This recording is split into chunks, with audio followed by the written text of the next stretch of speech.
A heated encounter between the humans and the monsters is going on. This armored guy on the front is easily dealing with as many monsters as he can while the rest are taking care of his leftovers. Everyone is impressed with how amazing Miyamoto is, and it's becoming harder to keep count of their monster score.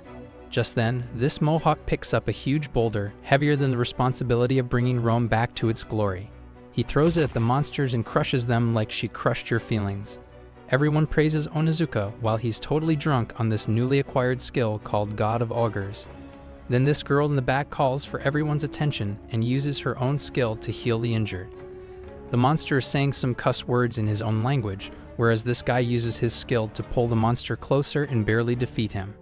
Just by taking down one monster, this guy is as tired as the programmer searching for that one misplaced comma in 200 lines of code. Out of all the people we have been introduced to, this black-haired guy happens to be our protagonist, unfortunately. He looks at the monster bodies laid in front of him and wonders how long this is going to continue. He's not the only one with this thought. Everyone except for Miyamoto and Onizuka is getting tired, whereas these two are in their own league. Onizuka suggests leading these little NPC monsters to the weakling behind so he and Miyamoto can go directly for the bigger fish.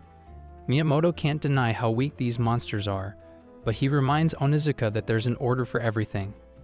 Onizuka then yells at others for walking slowly as they are barely keeping up with these two beasts. Menace then reads the room and decides to suggest Miyamoto take a break as everyone has been fighting ever since they arrived here. She thinks that taking a short break would maximize their efficiency in the next battle. The way Menace then asks if it would be fine is so irresistible and cute that not only Miyamoto agrees but everyone cheers up.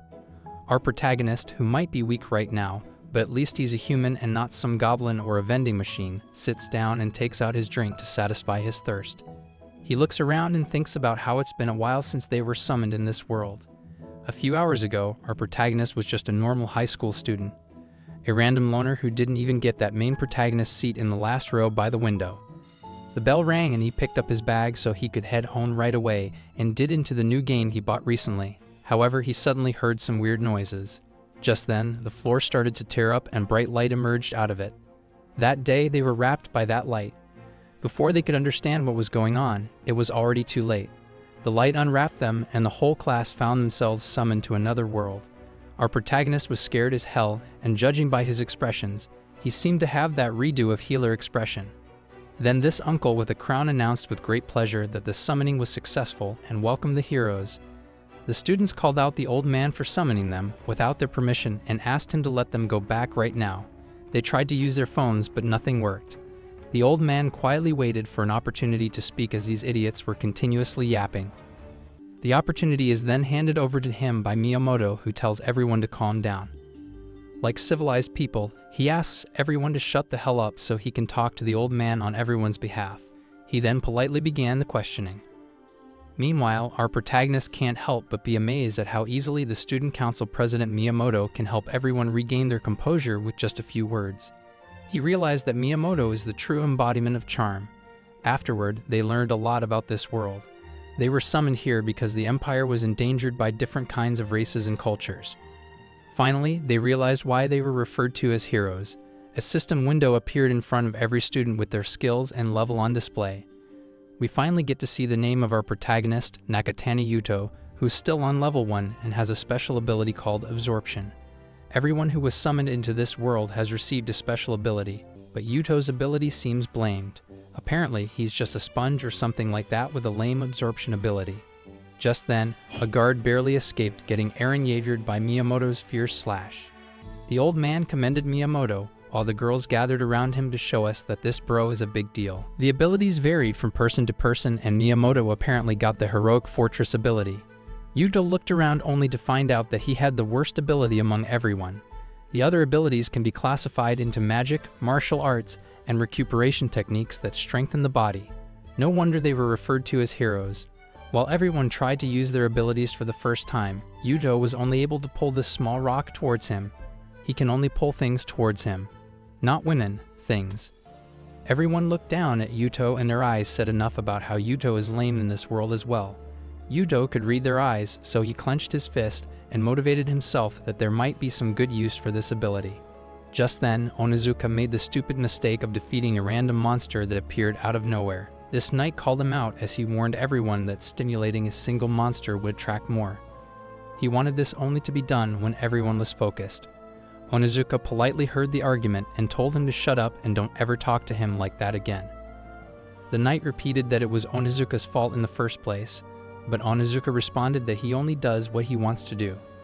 The knight then focused on the bigger issue that was heading their way. He informed all heroes to get ready as the monsters might arrive anytime now. Just as he finished the announcement, Yudo saw a herd of monsters heading their way. The heroes took their battle stance and the fight began. Miyamoto took charge and slashed 3 monsters with a single hit to assure everyone that they could handle it and that there was nothing to fear. He asked everyone to follow him, and the students decided to follow the lead of this cheap copy of Commander Erwin Smith. Miyamoto and Onizuka proved their points that the true monsters here are actually these two. The knights were also easily dealing with these monsters. The only one who seemed to fall behind was our protagonist Yuto. He knew that he was not like others, but he wanted to try his best. Back to the present, Yuto is taken out of the flashback by this monster who jumps at him from behind to finish our protagonist with a sneak attack. Yuto barely blocks the attack with his dagger and gets pushed back. He then gets ready to face the monster, but his luck runs out as the dagger shatters. Unfortunately, the monster has no sense of fair play. He charges at Yuto, who's crying like a little girl and panicking as if he's your favorite character and the author is Jage. Thankfully, a classmate of his chops the monster into a million pieces with her sword and saves Yuto. He then feels the fear in his chest and gets a harsh reality check that he's not cut out for this. He does not have a strong power to deal with this stuff. However, Yuto doesn't get the time to be depressed as he sees another monster charging towards Menes, who is busy healing an injured classmate. He calls out Menes to divert her attention towards the monster, but it's already too late as Menes is already in the monster's range. Seeing a pretty girl in danger brings out Yuto's main character features, and he, impulsively, uses his skill on the monster. He knows that he can't attack the monsters with his power, so he decides to move Menes far away from the trajectory of the monster's attack. That's the best he could do in this situation, and he succeeds. However, he fails to see the monster's next move. Menes is saved, but the monster's attention is on Yuto now, so before Yuto can react, the monster jumps at him with all his might. Yuto gets slashed badly by the monster, and he receives a fatal blow. Everything turns dark in front of him. He wonders what he is doing. He knew that people like him pretend to see nothing and try their best to survive. He has spent all his life like that, but now he tried to be a hero for the first time, and see where this got him. He's lying on the ground, unable to move, waiting to take his last breaths. He hears a distant voice of Menes asking everyone to wait. However, she gets told that they should leave Yuto here and move on. She states that Yuto protected her, so she can't just leave him behind. They tell her that he is cursed now and is beyond healing. Miyamoto thinks that Yuto might have been cursed by the monster. However, that knight who got clapped by Onizuka states that maybe Yuto has been cursed since the beginning. If his doubt is true, he suggests everyone leave Nakatani behind. Miyamoto tells Menes that he understands her feelings, but since the wound cannot be healed, they should leave him behind as they can't stay here forever. Everyone seems to agree with Miyamoto and how they should leave Yuto behind. Menes reminds them that Yuto is their friend and they should talk like this about him. However, she gets interrupted by Onizuka, who feels insulted by being associated with a weakling like Yuto. He states that it's Yuto's fault for ending up in this situation. Yuto can see their inhumane eyes and disgusting words about how he's miserable and incompetent. It's as if they are glad that they won't have to see Yuto's face again. Meanwhile, Menes is crying while trying her best to heal Yuto. She's continuously apologizing to him, while Yuto is wondering why everyone is acting this way when all he did was save Menes. Menes blames herself for not being able to heal Yuto, so they won't leave him behind. Miyamoto sees an injured classmate on his dying breath and thinks that it's alright. He then sees a female cute classmate crying, and immediately, his thirsty and desperate side takes over him as he grabs Menes and commends her for already doing so much for them. He hugs her while telling her that she must survive for Yuto's sake now. Another girl takes the crying Menes away, and now Yuto is lying there alone, with Miyamoto standing above. Miyamoto bends down to say to Yuto's face that he has been useless until his very end. Not only that, but he also hurt their precious healer, so he hates trash like Yuto. Bro seems to not understand that Yuto actually saved Menes's life, but this only shows Miyamoto's personality. Therefore, he wants Yuto to suffer as much as possible before he finally takes his last breath. Uncle Knight Commander then calls out Miyamoto, saying that he shouldn't get so close to Yuto as he might also get cursed. Miyamoto apologizes and claims that he wanted to say his final goodbye to their good classmate. Yuto can hear them, so he's shocked and traumatized at seeing how his classmates are serious about leaving him behind. Miyamoto is even getting praised for how kind and considerate he is.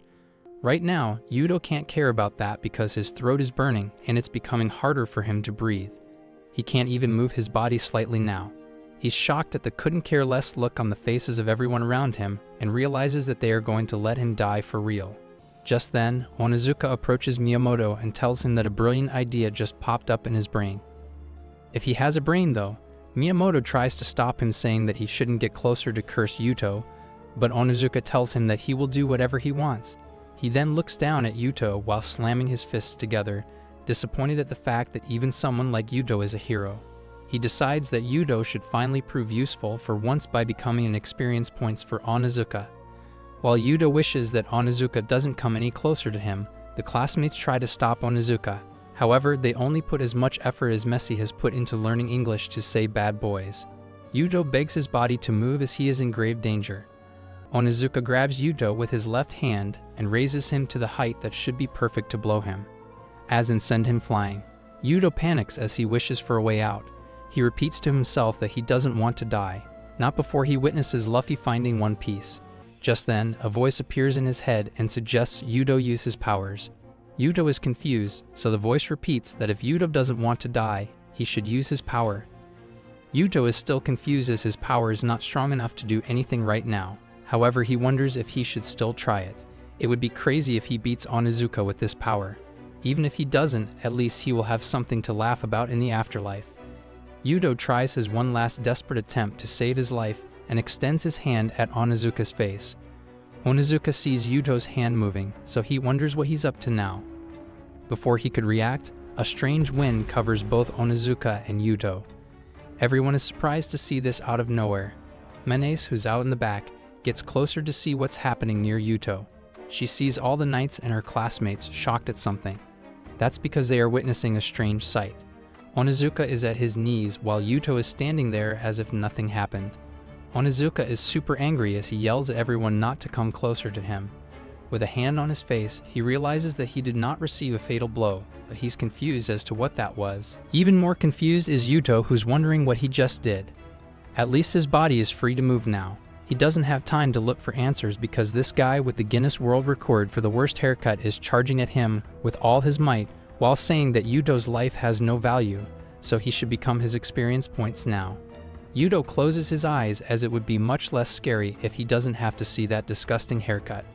He then slowly opens his eyes and is surprised to see that he's easily blocking Onizuka's punch. The strong and powerful Onizuka has turned into some corn-addicted loser with physical strength comparable to a Reddit modder. Uncle Knight, Miyamoto, and everyone else are stunned to see the god of ogres, Onizuka, getting blocked with ease. Yuto wonders how he managed to pull this off, so the voice returns and informs him that this is his original power, absorption. While Yuto pushes Onizuka away, the voice informs him that he has absorbed the skill of the god of ogres. Onizuka is irritated at how Yuto was hiding his true power and pretending to be a little fly only so he can make fun of him. This has further ignited Onizuka's motivation to end Yuto. However, Yuto has no plans of returning to the lobby with a KD of less than 1. And he doesn't want this guy with his weird haircut to cause harm to him, so Yuto decides to counterattack. Yuto takes a step behind, dodges Onizuka's attempt, and grabs him. He then slams Onizuka into the wall while telling him to shut up. Getting beaten up by someone like Yuto has caused a tremendous fall in Onizuka's aura points. Uncle Knight then acts cool by laughing and praising Yuto for being so powerful. He didn't expect Yuto to have a power that could rival Onizuka, but now that he has seen it, he couldn't praise Yuto enough. Yuto then hears an invitation from the voice calling him somewhere, so Yuto takes his balls out of Uncle Knight's mouth and reminds him that it's creepy how he's trying to get on his good side after he was going to leave him to die. Yuto is tired of getting his boots licked by Uncle Knight, so he starts walking away. Whenever there's a conflict, a random NPC with a main character syndrome tries to jump in and take charge of the situation, even though he's the kind of guy that's on the bottom of a kidnapper's list. Miyamoto tries to stop Yuto, saying that he won't let Yuto do as he pleases. Yuto already knows that Miyamoto's personality is just as disgusting as Onizuka's hairstyle, so he leaves him on read. Minace then calls him out, and since she's the only one that was bothered with leading Yuto behind, he turns around to look at her one last time before walking away. Miyamoto then asks Minace to take care of Onizuka, and then approaches Knight Commander to share his thoughts. He states that letting Yuto free is a dangerous move since he has the power to heartlessly beat Onizuka like his meat. Miyamoto predicts that Onizuka will become their dangerous enemy soon. Therefore, he announces what he's going to do the next time he sees Nakatani Yuto. Meanwhile, Yuto is walking barefoot in this cold cave, wondering how long he has been walking. Luckily, he hasn't come across any monsters on his way. Just then, the voice reveals that it's because he already took care of the monsters. Yuto then sees the sight of monsters being taken care of, and it isn't as relieving as it sounds. The voice then asks Yuto to hurry up and come see him. Across the piles of monster bodies is a creepy and scary gate, the kind of gate no soul-leveling fan would like to cross unless he's Sung Jinwoo. But since this is Yuto's second chance at life, he has all the courage he needs to pass through this gate. Yuto hesitates to go through the door, but the voice tells him that he should come inside. The door has already been unlocked, so all Yuto needs to do is pull it. Meanwhile, there's a tense atmosphere among the heroes, so this girl with the Halloween costume highlights how the air is gloomy in here. She thinks that Yuto must have come across the monsters by now and dealt with them at this point. She wonders what the matter is with that dungeon and asks Uncle Knight if it is the most dangerous place in the territory. The girl's confidence worries everyone, so they ask Knight Commander if that's true. He reveals that the dungeon where Yuto went is indeed classified as the forbidden area of special grade. He asks Akane Sadi, the girl with a questionable costume, about how she knew that the dungeon was dangerous. Akane refuses to answer. At this point, we are introduced to Akane's special ability, Observation. This ability allows her to know the purpose behind thoughts and hidden intentions. Akane then approaches Menace and tells her that she doesn't need to worry about Yuto. She reminds Menace that she already did what she could for Yuto, but since he wasn't ready to listen to anyone, she shouldn't think about him. Miyamoto gets triggered at hearing this and yells at how Yuto, without any authorization, decided to selfishly leave. This is the first time Miyamoto's words were ignored, so he's super frustrated, to the point where he looks constipated. Akane then states her thoughts that everyone should be free to do whatever they want. Miyamoto gets angry at Akane, and when he turns his head to give her a creepy death stare, he notices the barrier that is forming between him and the other heroes. While Miyamoto panics, he hears a loud noise from behind. Onizuka is punching the wall and cursing himself for not being powerful enough to defeat Yuto. He yells about how he will surely take his revenge the next time he sees Yuto. By the way, you could tell Menace is an excellent healer, as she healed Onizuka's hairstyle as well. Other heroes talk about how Onizuka is acting like a spoiled baby. Some of the heroes even think that Yuto might be stronger than Miyamoto. Menace looks back at the dungeon and hopes that Yuto is still alive. Akane notices and giggles as she states that it would be funny if Yuto is still alive in this dungeon that looks like it must have a demon king in there. Back to our rough and tough protagonist, Yuto is slowly pulling the door while wondering what he might find inside. As he enters through the door, he sees a long passage leading to the other end of this great hall. Yuto wonders where he is right now, as this seems more like a castle than a dungeon. While thinking about how this place is cold and stinky, Yuto feels the chills. He's a bit scared, but is not going to show the fear on his face. Just then, the voice tells him not to be afraid and to get close to him. The voice isn't coming from his head now, it's coming from the other end of these stairs. He remembers how everyone other than Menace has already given up on him, and he doesn't have a place to go back to. Therefore, he begins his hiking journey on these stairs that are equivalent to One Piece's episodes. Yuto realizes that all he can do right now is go forward. He finally reaches the top and sees the person whose voice he has been hearing. Surprisingly, that person is a girl. Not just a girl in her birthday suit. She greets Yuto, saying that she has been waiting for him. She is glad to finally meet her one and only hope. Yuto immediately covers his eyes, apologizing and saying that he didn't see anything. The girl has no idea why he's apologizing, so she continues saying that it took a lot of time for her hope to finally appear. She reveals that she knows Yuto is from another world. It was disgraceful how Yuto was betrayed by his comrades in an unknown world. She tells Yuto that she's sorry that he went through all that. Yuto then thanks her for saving his life. She tells him that she only gave him a little push and that the one to rescue Yuto was Yuto himself. He still thanks her, saying that he wouldn't be here if not for her, but the girl assures him that his HP won't drain to 0 because of how powerful his ability is. She then gets straight to the point and asks Yuto if he would like to join her. Yuto asks her what she means by that, so the girl reveals her ulterior motive.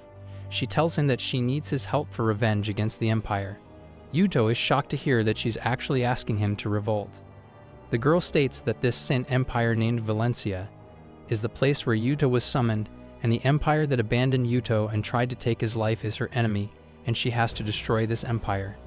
Yuto is still trying to absorb this new information. She asks Yuto if he doesn't feel hatred towards the empire. Yuto looks back at everything he went through in the first chapter and realizes that denying his hatred towards the empire and heroes would be a plain lie. A bigger lie than "nah, I'd win." That being said, the girl states that this hatred makes them both comrades. She then reveals her name, that she's Melia. For some reason, Melia has something poking out of her chest. A singular thing, not plural.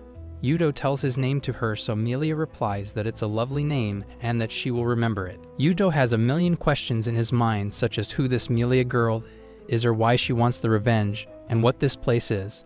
Before he could ask, Melia herself reveals that she's a demon.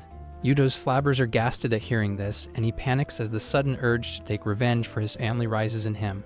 However, he then realizes that he's not Tanjiro, so he asks what she means by that. Melia elaborates that she's the daughter of the Demon King, the one who used to be the king of this land. She informs Yuto that this place used to be the real capital of the demons for more than hundreds of years. There was a city here where the moon and stars shined beautifully. The name of this capital was Lunaria, which was a paradise created by her father for the demons. Even different races of demons helped each other and lived together in this peaceful city without any conflicts. Her father used to say that the Lannisters always pay their debts. Her father used to say that everything is for the peace of demons.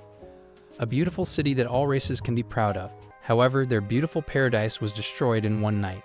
Her father immediately rushed to the balcony to see what was happening. The sight he saw that day was awful, a worse sight than Boku no Pico. The Valencia Empire attacked them and did everything they desired. They destroyed their paradise in one night. However, their barbarism didn't stop at the capital. They took the surviving demons as slaves, and each slave met a tragic end. Eventually, the truth was revealed. However, Valencia twisted the truth and told the world that the demons were savages and cannibals. As the saying goes, the winners decide the story of the war. Valencia told whatever heroic story they wanted to. Melia then adds that demons are a subrace like beastmen and fairies, so it isn't in their nature to attack humans. On the contrary, most of the demons were kind to humans, but the humans took advantage of them. She then tells him about herself, that her power is sealed, and she's trapped in this place. She finds it funny that she still wishes to create another Lunaria in this place. Her wish is to revive Lunaria so the demons can feel peace again. For that, she intends to gather the demon brothers and sisters. She knows that Yuto must be thinking that she's lying. She would obviously defend demons since she is one herself. However, Yuto interrupts her and claims that he believes her. He wholeheartedly believes her, just like he believes that Eren did nothing wrong. That's because she saved him. She's more trustworthy than the Empire, who was okay with leaving him behind. He wants to believe in the words of his savior. He extends his hand towards Melia, saying that he will help her. After all, he doesn't have a place to stay or anything, so Melia will be his guide, and he will be her comrade. He then remembers that Melia is trapped, so she can't shake his hand. He then asks what they need to do first now that he has agreed to help her. Melia decides to reveal their plan to him first. She tells him that they need to gain enough power to defeat the Empire. It would require resistance and allies. Yuto asks Melia if she has any friends, so Melia gives a relatable response, saying no. She has been trapped here for 400 years, so it was kind of hard for her to make friends. She tells him that they need to break the seal curse engraved on her that can only be released by someone with a powerful dispelling ability. Yuto has just remembered that Melia is still in her birthday suit, so he covers his eyes like a good gentleman. Melia then states that she wants Yuto to gain the ability and power of the daughter of the Demon King. Yuto wonders how he can acquire it, so they both state the answer in sync: absorption. However, Melia reveals that Yuto still doesn't have enough strength to manage her skill, which is why she wants him to get stronger. Suddenly, Yuto feels the ground shaking. He turns around and sees a large group of monsters. Melia states that the monsters have woken up at the perfect time. She tells Yuto that in the dungeon, the monsters appear frequently, so this is kind of the new wave of enemies. She repeats that Yuto has a powerful ability that allows him to take others' powers, so she wants him to take her power. He's confused as he doesn't know what would happen to her after that. She assures Yuto that he doesn't need to worry about that because the one whose power is absorbed will only lose it for a certain time. This information relieves Yuto for a second until he realizes something scary. This must mean that the power he absorbed from Onizuka must have vanished. He checks his system window for it, and surprisingly, he still has that power. Milia then reveals that the power stays with the one who is absorbed. However, absorbing abilities alone is no good as all abilities have compatibility. Therefore, they need to polish Yuto so he can handle the abilities he acquires. She simplifies all that yapping session into one line that if there's one ability that everyone wants and one ability that can lead to plenty in the future, that's absorption. Just then, the monsters realize that the 2 minutes break is over, so they can attack Yuto now. They all charge at him, so Yuto panics and tells Milia that the monsters are coming. Milia asks Yuto to give her his hand and put it on her chest. While Yuto is still overwhelmed, Milia reveals that he needs all the power he can absorb, so this is the most direct way to do it. However, Yuto has become a statue for now because he has never gotten so touchy with a girl before. Even though Yuto himself has more elevation than Milia, he's still nervous. Milia reminds him that the monsters are about to devour him, so Yuto hesitantly grabs the little sponge so absorption can proceed. You know it's bad in a 2D world when one hand is occupied and there's no space for the second hand. Yuto starts absorbing her power and feels her ability entering his body. Yuto already has absorbed enough to inflate his tummy, but her power is far from over yet. In his mind, he feels like absorbing a tornado. Compared to this tornado, Onizuka's power was a minimal pressure, sneaky fart. Not only her power, but Yuto could also see Milia's memories, the tragic events that happened in front of her eyes, and then what those humans did to her until finally sealing her powers and trapping her in this dungeon. Tears start rolling down Yuto's eyes after seeing Milia's memories. Milia loses her power for a moment. Since her power is gone, the curse isn't needed. The curse disappears, so Milia finally gets up from the throne and thanks Yuto for freeing her. She congratulates him for the absorption and asks Yuto how he feels. Man, the author is determined not to change her birthday suit. Yuto is barely keeping the magical power inside him as he keeps flowing out of every hole, the pore of his skin. Milia calms Yuto down, saying that he can take his time to learn to control this much magical energy. Yuto, who is now a bit scared, checks his skills, and now he has a magical enhancement, magical power, and black burial. Wait, what's the last one? Milia says that all these abilities are useful for Yuto. Now then, the monsters are here, so Milia tells Yuto to step forward and kick those monsters away. Yuto tells her that he still can't control the magical energy, so Milia grabs his hand and then hugs him while saying that she is with him. Yuto, you lucky beach. Us guys are simple, one hug and a line of support, and Yuto is ready to deal with not just these monsters, but even Godzilla can join now. Yuto steps forward and gets ready to deal with all these monsters while Milia says that one magical word to him, Tataka. While Yuto is destroying the monsters like Jeej destroys your favorite characters, Milia tells him how he's a special one. The one who doesn't have to worry as long as he has this ability. He can have as many abilities as he wants. He can have everything in this world in the palm of his hand. Little by little, Yuto is getting a hang of his newly acquired abilities. The black burial allows him to manipulate shadows, whereas he can make up for the lack of muscle strength with God of Ogre's strength. He mixes the two and crushes the monster to absorb its ability. Milia smiles as Yuto is finally understanding how to use different abilities together. Yuto finally deals with the last monster and then drops to the ground after this tiresome fight. Milia praises him as there's no sign of any remaining monsters now. She then asks Yuto to show her his new refreshed ability window. Yuto has acquired Flash, Hard Claw, Thunderbolt, and Gale. Yuto tells her that he tried to absorb as many as possible, while Milia is glad that Yuto's magic power is able to control these abilities without any problem. She then explains to Yuto about the 4 new abilities.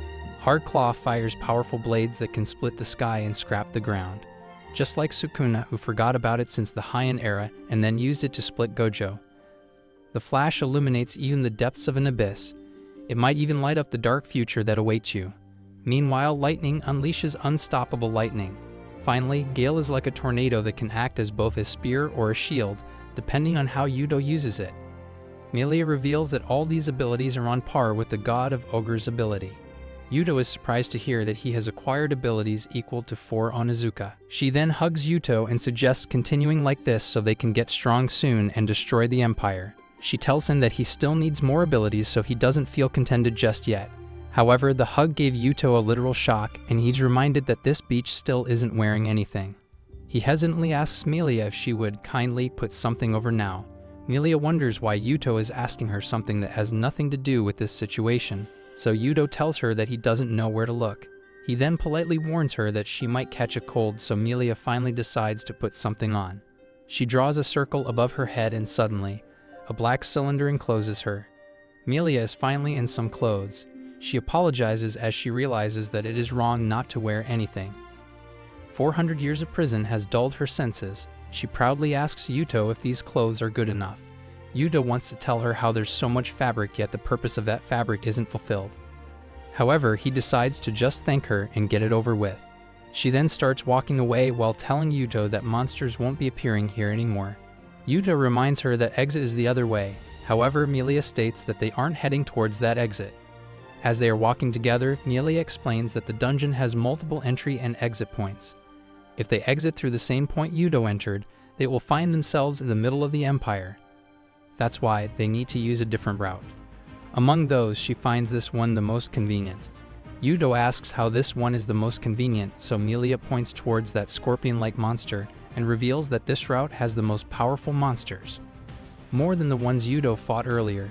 Yuto understands that she wants him to absorb strong abilities. The monster notices them and charges straight at them. Melia warns Yuto about the incoming attack, so Yuto takes his battle stance.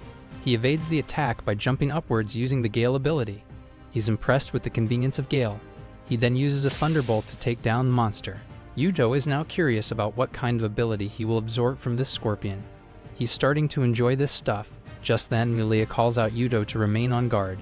The scorpion penetrates the ground with its tail, and it emerges right below Yuto. He barely blocks the attack, but the impact was enough to push him back. Yuto wasn't expecting this monster to do long-range attacks. Yuto uses Gale to make sure he isn't slammed into the wall, and using the same ability, he bounces back towards the monster to steal his power before he goes for the second attack. Yuto gets closer to the monster and uses absorption on it. Now then, it's time for the counterattack.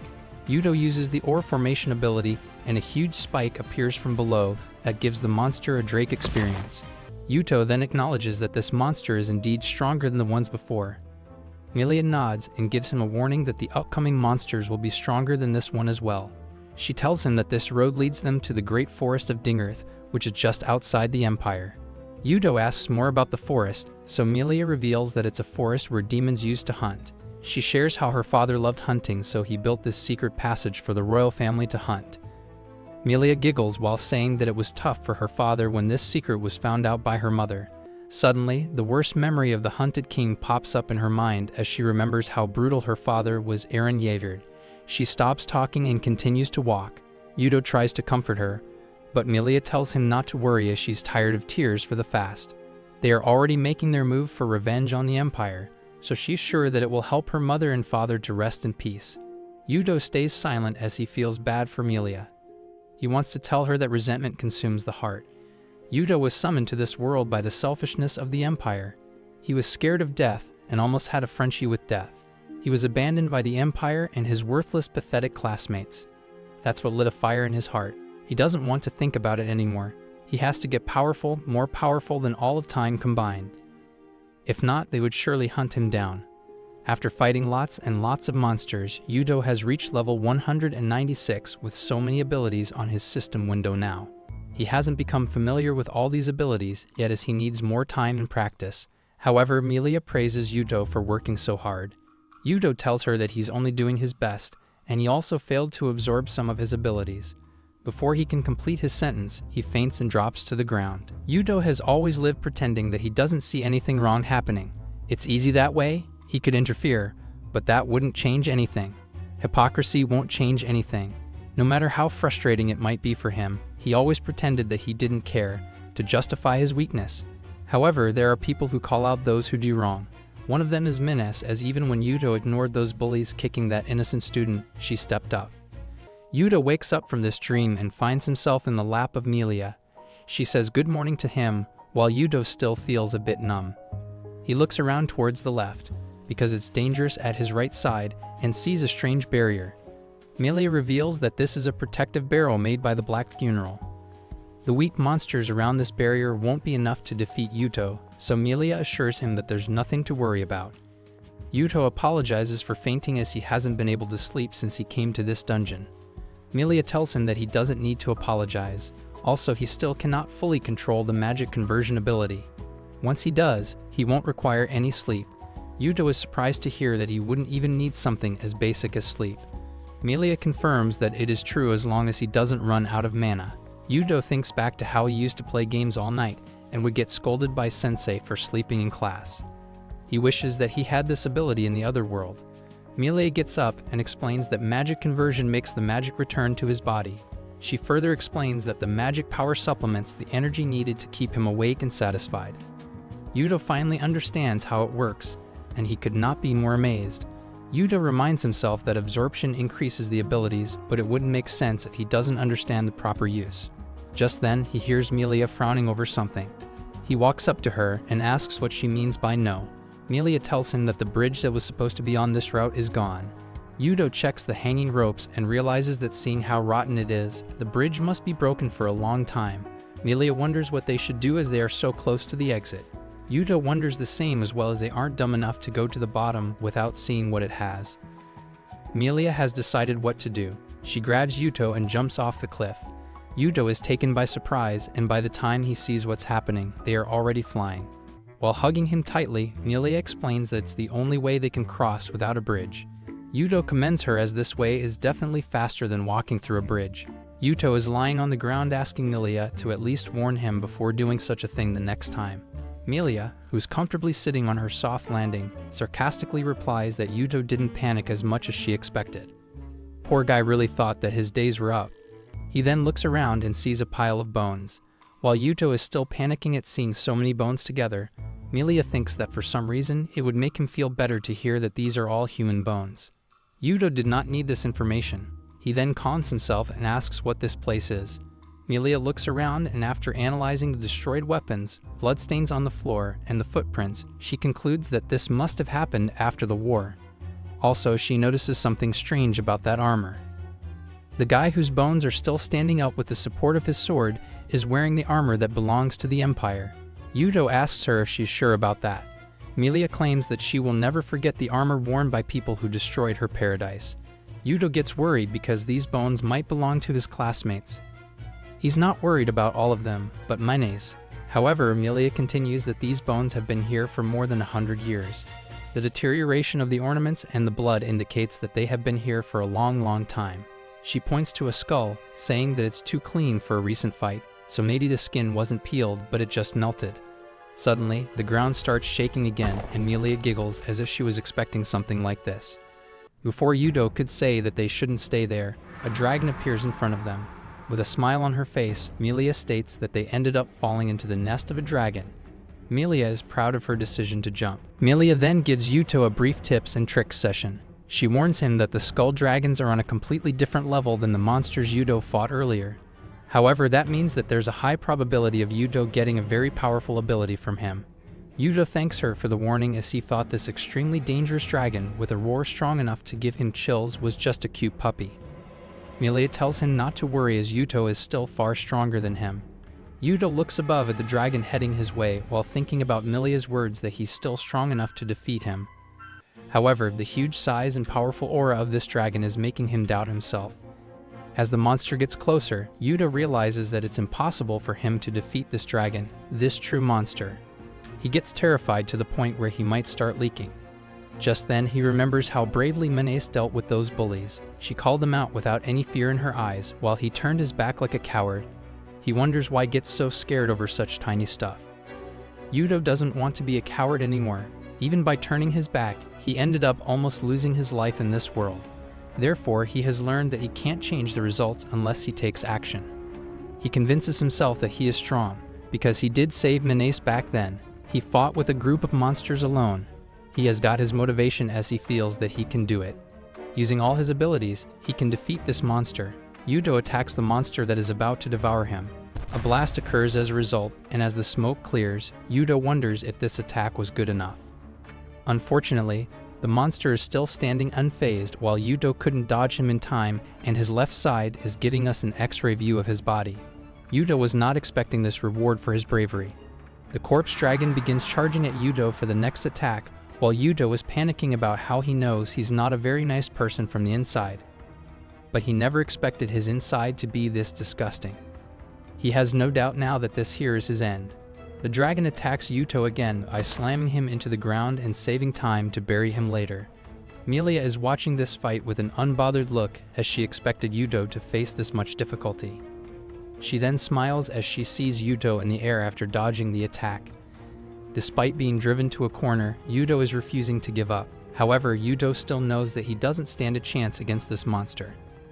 His legs are shaking with the pain as he barely stays on feet, watching the dragon right on top of him, preparing to launch a Kamehameha from his mouth. Yudo is hurting and Yudo is scared. The dragon launches the Kamehameha and shatters everything that comes in contact.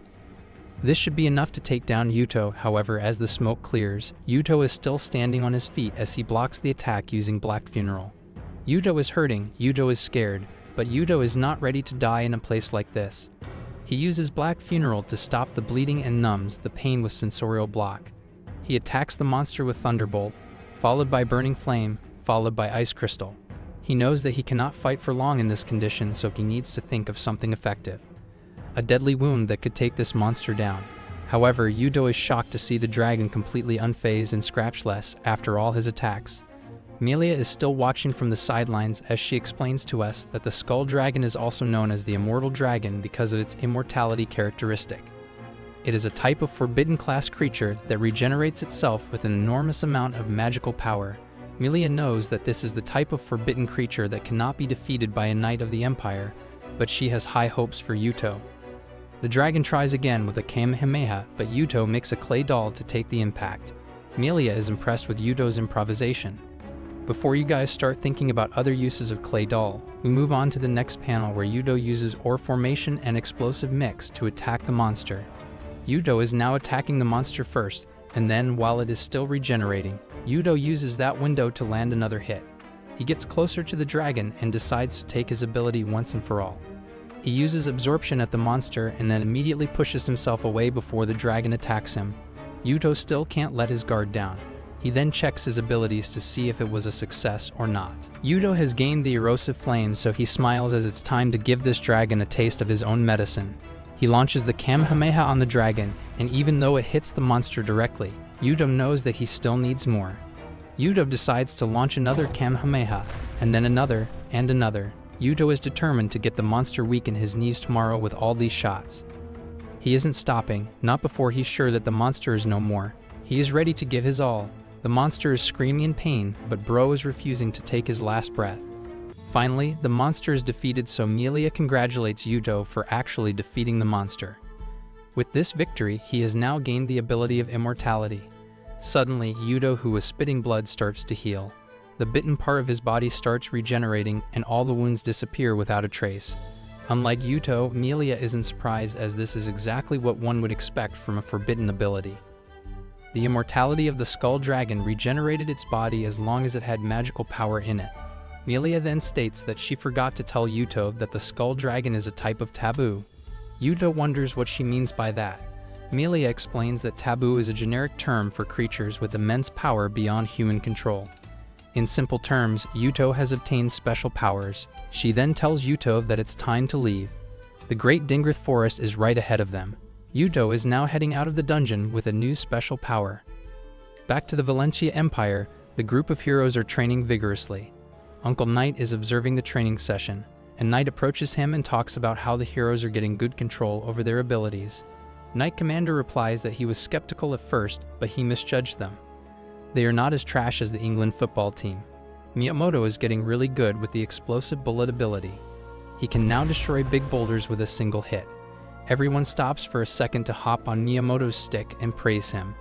Miyamoto has made a giant hole in that rock, and judging by the remarks, these male classmates want Miyamoto to do the same to them. Knight Commander, who is far more experienced at bootlicking than these students, approaches Miyamoto and commends him for being such a good magician, on top of his already great swordsman skills. He talks about how others are getting stronger as well. He has been looking forward to this. Miyamoto counterlicks the commander's boots by saying that the credit goes to the Empire's supreme leadership, so he's in their debt. The commander tells him that he doesn't have to be so modest. Just then, Onizuka punches the knight who is helping him with the training and breaks down his strong shield. The knight is grateful to the armor and the shield, otherwise he may have suffered serious injuries. Now that the physical training is over, Onizuka moves on to the yapping training as he begins yelling at everyone, asking if they want to get stronger or not. Miyamoto feels second-hand embarrassment and wishes that Onizuka would calm down a bit. Everyone finds him annoying and talks to his back about how he shouldn't boast like this after getting humiliated by Yuto. They laugh at him while saying that a stupid muscle-brain bug should shut up and focus on himself. Miyamoto hears them saying this stuff. Unfortunately, Onizuka hears them as well and grabs them by their mouth as they are talking about how they would have easily defeated Yuto. Onizuka raises them in the air and asks them to repeat their words. It isn't surprising for someone with this haircut to be dumb enough not to notice that he's holding their mouth, restricting them from speaking. A couple of knights try to stop Onizuka, saying that he shouldn't do this to his friends. However, Onizuka denies being their friend and asks the knights if they want to be next. He overwhelms them by asking if they also think that Onizuka is a bug.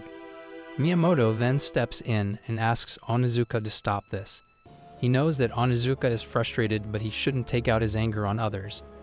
With an evil grin on his face, Miyamoto tells Onizuka that he should save this anger for the one that he really wants to end. Onizuka clicks his tongue in frustration and walks away. The two guys thank Miyamoto for saving them from this Yankee. Meanwhile, everyone uses this opportunity to again ride Miyamoto. However, there's one person who seems disconnected from the rest. Minace. Akane notices Minace acting differently. She decides to grab Minace and scare her while saying that she should cheer up as well. Minace claims that she is fine. Everyone is trying their best, but for some reason she still feels a bit depressed. Moreover, she's sure that the one who feels the most pain right now is Yuto. She states that no matter what happens to him, she will always think of him as her friend. Therefore, she plans to heal Yuto the next time she sees him. She plans to get him back to their side. She feels depressed because she feels that she's falling behind. Akane tells Minace to chill as she's taking it way too seriously.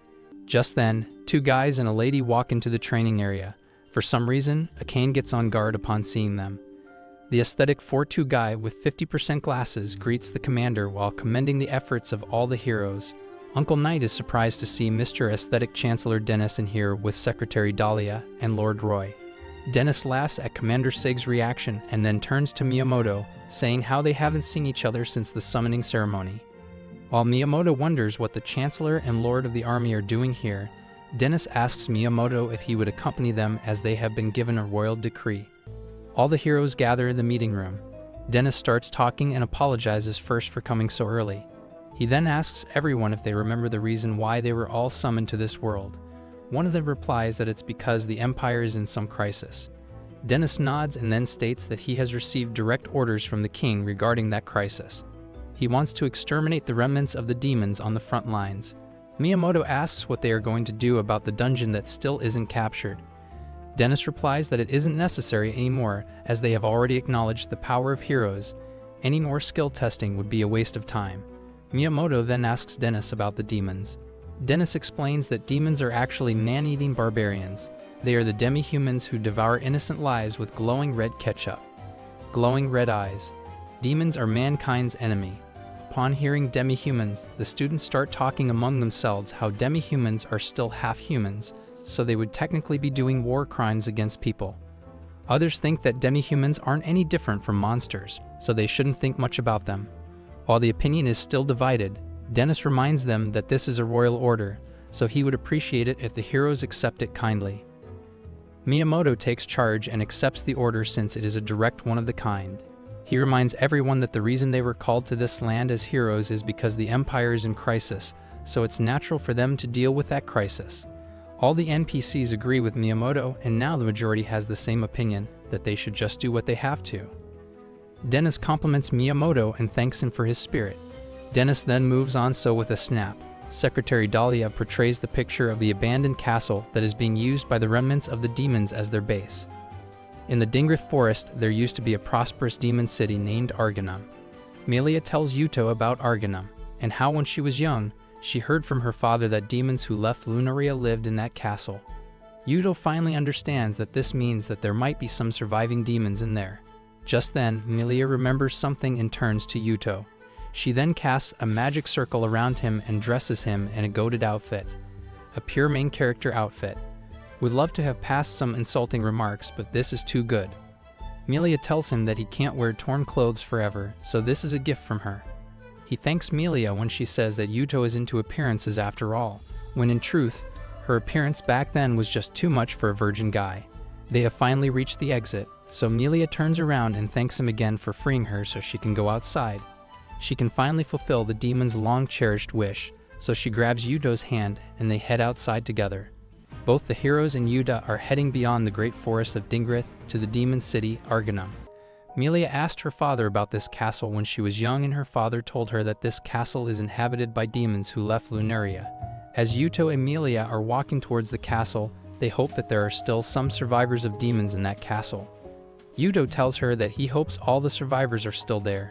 Melia smiles as she states that they will be, she's sure of it. Yuto asks Melia how long it would take for them to reach the demon city. Melia reveals that if everything goes smoothly, they will be there after 3 days of walking. Yuto is glad that he has a lot of magical power, otherwise he wouldn't have managed to walk for 3 straight days. While they are still talking, a random NPC interrupts them and tries to land a surprise hit.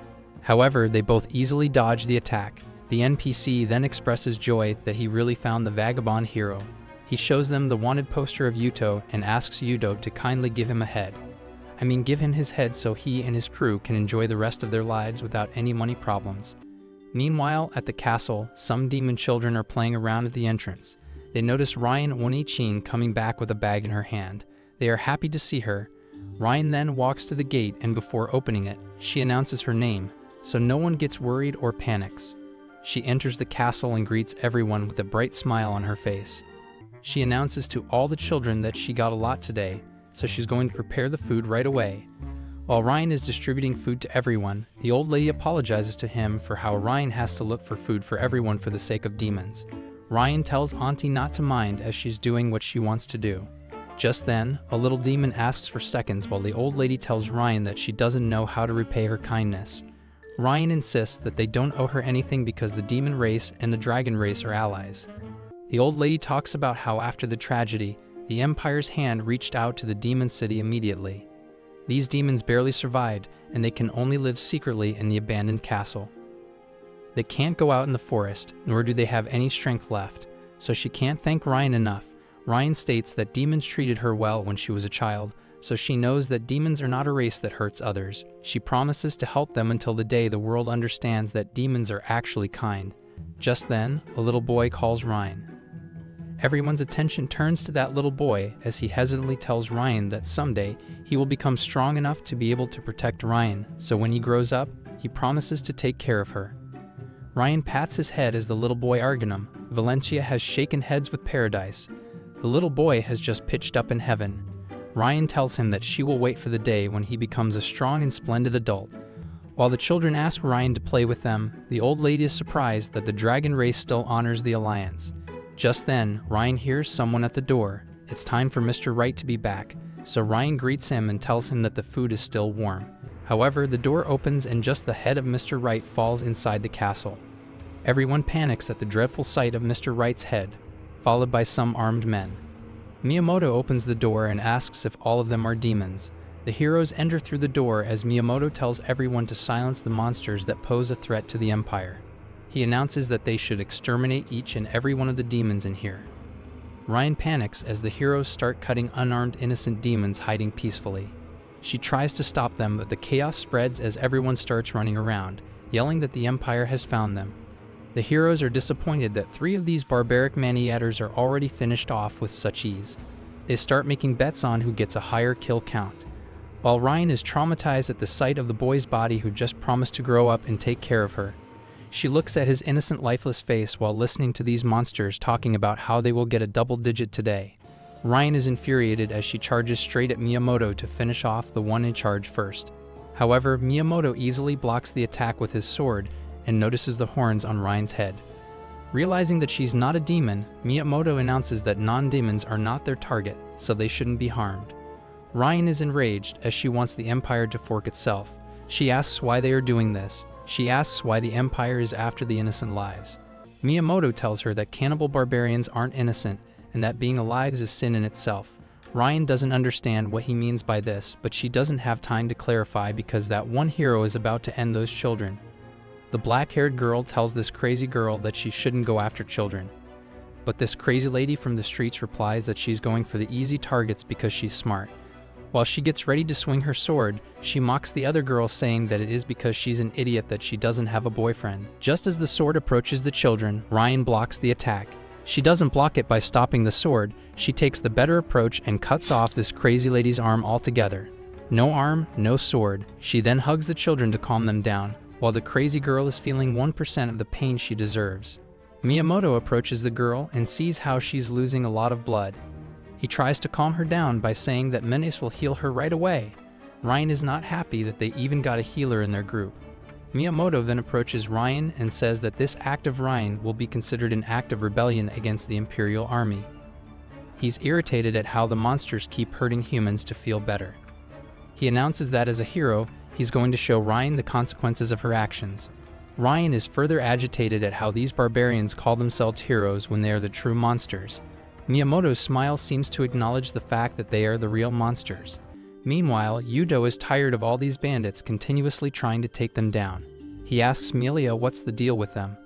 Just then, 2 more bandits interrupt them. Yuto is getting bored of these weaklings now. This half-pants, half-shorts bandit thinks that Yuto looks strong for the 2 of them, but the bald bandit in the toilet pose tells him that this is the perfect moment for them. They will have all the rewards for just the 2 of them. However, Yuto and Melia ignore them and move on. The bandits feel insulted and demand some attention, whereas Yuto and Melia are happy that the castle is finally in their view now. Yuto and Melia sigh and knock out the bandit rows with ease. They continue with their journey, and Yuto asks Melia what she plans to do if there really are survivors. Melia stops for a second, and then gets ready to reveal something crazy to Yuto. It doesn't seem that Melia has any peaceful plans. Melia congratulates Yuto as the journey is finally over, and they have arrived at the demon city of Argonum. She asks Yuto to speed up, saying that there might be people who are starving at this moment. As a member of the royal family, she can't overlook this. Yuto smiles as he sees how excited Melia is. They both rush to the castle hoping to see some survivors. However, they hear some strange noises, so without wasting any second, they run towards the castle. Meanwhile, Ryan is heavily injured right now, while all the demon children are standing behind her.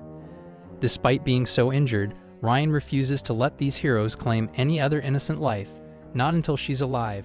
Miyamoto states that they all are a bunch of monsters that harm people. It's on him to take revenge for all the lost lives, the pain and the sorrow, so he announces that he will destroy them all with his sword. Ryan uses all her remaining strength to get up while calling him out for saying such idiotic things and making lame excuses. While Miyamoto prepares to land a multiple sure-hit attack to take out everyone with a single hit, Ryan charges at Miyamoto to attack him before he does, while saying that the ones who are playing with innocent lives are the Empire. Miyamoto uses his right hand to launch an explosive bullet at Ryan while making sure his left hand remains up. Ryan is pushed back as she barely avoids the magic attack, while Miyamoto claims that he won't claim their lives for his selfish desires. The attack is ready as he claims that he will bury them all for the sake of justice. In their final moments, helpless Ryan hugs the children as there's nothing she can do now. With a creepy smile on his creepy face, Miyamoto tells him to die and launches the attack that took him so much time to prepare. One could have watched all episodes of One Piece during this time. Twice. He hits Ryan directly and a blast occurs. Miyamoto keeps smiling, but as the smoke clears, his smile starts fading. That's because his trump card, his strongest attack, was easily blocked by this Nakatani Yuto in an all-black suit. Everyone gets stunned for a minute. Yuto is the last person they expected to see here. Miyamoto seems to have lost his senses, as if his family has seen all those wild comments he has been writing from his fake Instagram account. The only one happy to see Yuto is Menace. However, a thunder passes through Menace out of nowhere. Not thunder, but it's Onizuka, who is more excited to see Yuto than Menace. He charges Yuto with his Superman punch, while saying that he's so happy that Yuto survived the dungeon. Now he can rightfully claim Yudo's life with his own hands and wash away the humiliation stain. Before Onizuka reaches Yudo, he uses Black Burial on his and slams him down like an annoying mosquito. The whole hall goes silent as everyone is trying to make sense of what just happened. Yudo breaks the silence and asks the heroes if they are responsible for these bodies lying around. After seeing what happened to Onizuka, no one dares to reply. After a long pause, Miyamoto asks Yuto why it concerns him since these demons are man-eating monsters and they are here to exterminate them. He tries to overwhelm Yuto by warning him not to get in his way. Ryan tries to deny Miyamoto's slander. Ryan tries to interrupt this guy, but like the own goals in this hero, Miyamoto is unstoppable. He mocks Yuto for thinking that this is the demon's original world. He mocks him for being one of the guys that feels sorry for bears and stuff. As always, Miyamoto says a sentence and Miyamoto glazing begins. He's the Bellingham of this story. He states that leaving wildlife like these demons would only increase the danger, so he calls Yuto a hypocrite for not seeing the reality. He points his sword towards Yuto and states that he's a dangerous person, so he will have to crush Yuto himself. Minis tries to stop Miyamoto, reminding him that Yuto is their classmate. She's so happy that Yuto is alive and they finally meet him, so Miyamoto shouldn't try to fight him now. However, Minis is stopped by a Khan who tells her that it should be fine. And regardless of that, Miyamoto isn't someone who would care about such things. Minis sees the excited look on Akane's face as if she knows something and wants to see what happens, so she silences herself. Yuto remains unbothered by a small fry like Miyamoto. Just then, Miyamoto charges at Yuto and tries to slash him with his sword. However, Yuto easily blocks the attack. Miyamoto tells Yuto not to get carried away just because he has beaten Onizuka. This time, he's going to make sure that a disease like Yuto is taken care of for good. As Miyamoto shows off his sword skills, the Miyamoto glazing begins again as his classmates cannot miss the opportunity to hop inside Miyamoto's undies. They talk about how Miyamoto's technique gets better each time they see it. They feel bad for Yuto because they don't want to go against Miyamoto ever. Miyamoto then uses an explosive bullet at Yuto, but Yuto uses the same stance for his counter. A blast occurs, but as the smoke clears, Yuto is still standing unfazed. Miyamoto asks Yuto why he's still taking a defensive stance and calls him a miserable guy. Minis is getting worried, so she asks Akane if she can intervene, but Akane tells him to look closely. She notices the expressions and how Miyamoto is giving his all while Yuto seems as uninterested as your cat. She's somewhat relieved now. Miyamoto asks him how he likes his strength. Yuto looks at Milia, and she nods while Miyamoto claims that he became stronger while Yuto was stubborn and left, so he should see what the power of a hero is. Turns out Yuto was only letting Milia check out Miyamoto's power, so she points at Miyamoto and tells Yuto that she doesn't need that. Upon hearing that Miyamoto is useless, Yuto throws the layer of garbage away with a single and minimal power hit. Just as Miyamoto takes the hit, he's stunned as his egoistic bum wasn't ready to be clapped by Yuto, who he thought was nothing compared to him. The egoistic Miyamoto, who always thinks that he's above others, is literally above others right now as he sees the demons and everyone below him while flying to the other side. Yuto then hits the overpowered MC emote after taking down the strongest hero. Now that Miyamoto is down, everyone starts retreating and running away. The brave heroes of the Empire start running away as soon as someone capable of fighting appears in front of them. People who can carry their supplies and injured should stay while the others should run as fast as possible. Yuto tries to chase them, but Milia stops him. She points at some of the heroes, including Minis, that have piqued her interest. She tells him to go after them because these guys have skills that are worthy of absorbing. Yuto walks up behind the Four Eyes girl and absorbs her skill. The heroes panic and start running away from Yuto. He then heads towards Yuto, who is healing the arm of that crazy bun girl. Unlike others, Akane and Minis didn't run away from him. Instead, Minis tells him with a smile that she just needs another minute to cure her, and then she will talk to him to catch up. However, Yuto extends his arm and absorbs Menas's skill. Akane is stunned as this is not what she was expecting. Crazy Bun Girl is panicking as her arm hasn't fully healed yet. Minis passes out as her ability has been absorbed. Yuto then uses his newly acquired healing magic skill and uses it on Bun Girl. In an instant, he heals her arm and then walks away. Akane looks at him with a bombastic side-eye while Yuto walks away. Meanwhile, the other students are trying to get Miyamoto and Onizuka on their feet before Yuto comes for them. However, they are both traumatized. Their dignity has been thrashed as they did not expect Yuto to bend them over. As Yuto walks back to Milia, Ryan charges at the escaping heroes while clicking her tongue in frustration. She yells at them to stop them from running away. Ryan tries to attack them, but the samurai girl blocks the attack with her sword. Ryan is frustrated at how these Imperials from the Empire take everything from them when they want to and run away when they find themselves in the slightest danger. She calls them a coward, which they surely are, but she's too exhausted to chase after them. Just as the heroes are about to leave, Ryan gets up to go after them again, but Yuto stops her. He states that the heroes have a better number today, so they should give up on fighting for now and focus on healing the injured demons. Yuto walks to Melia, who is checking every body to see if there's a slightest hope of treatment.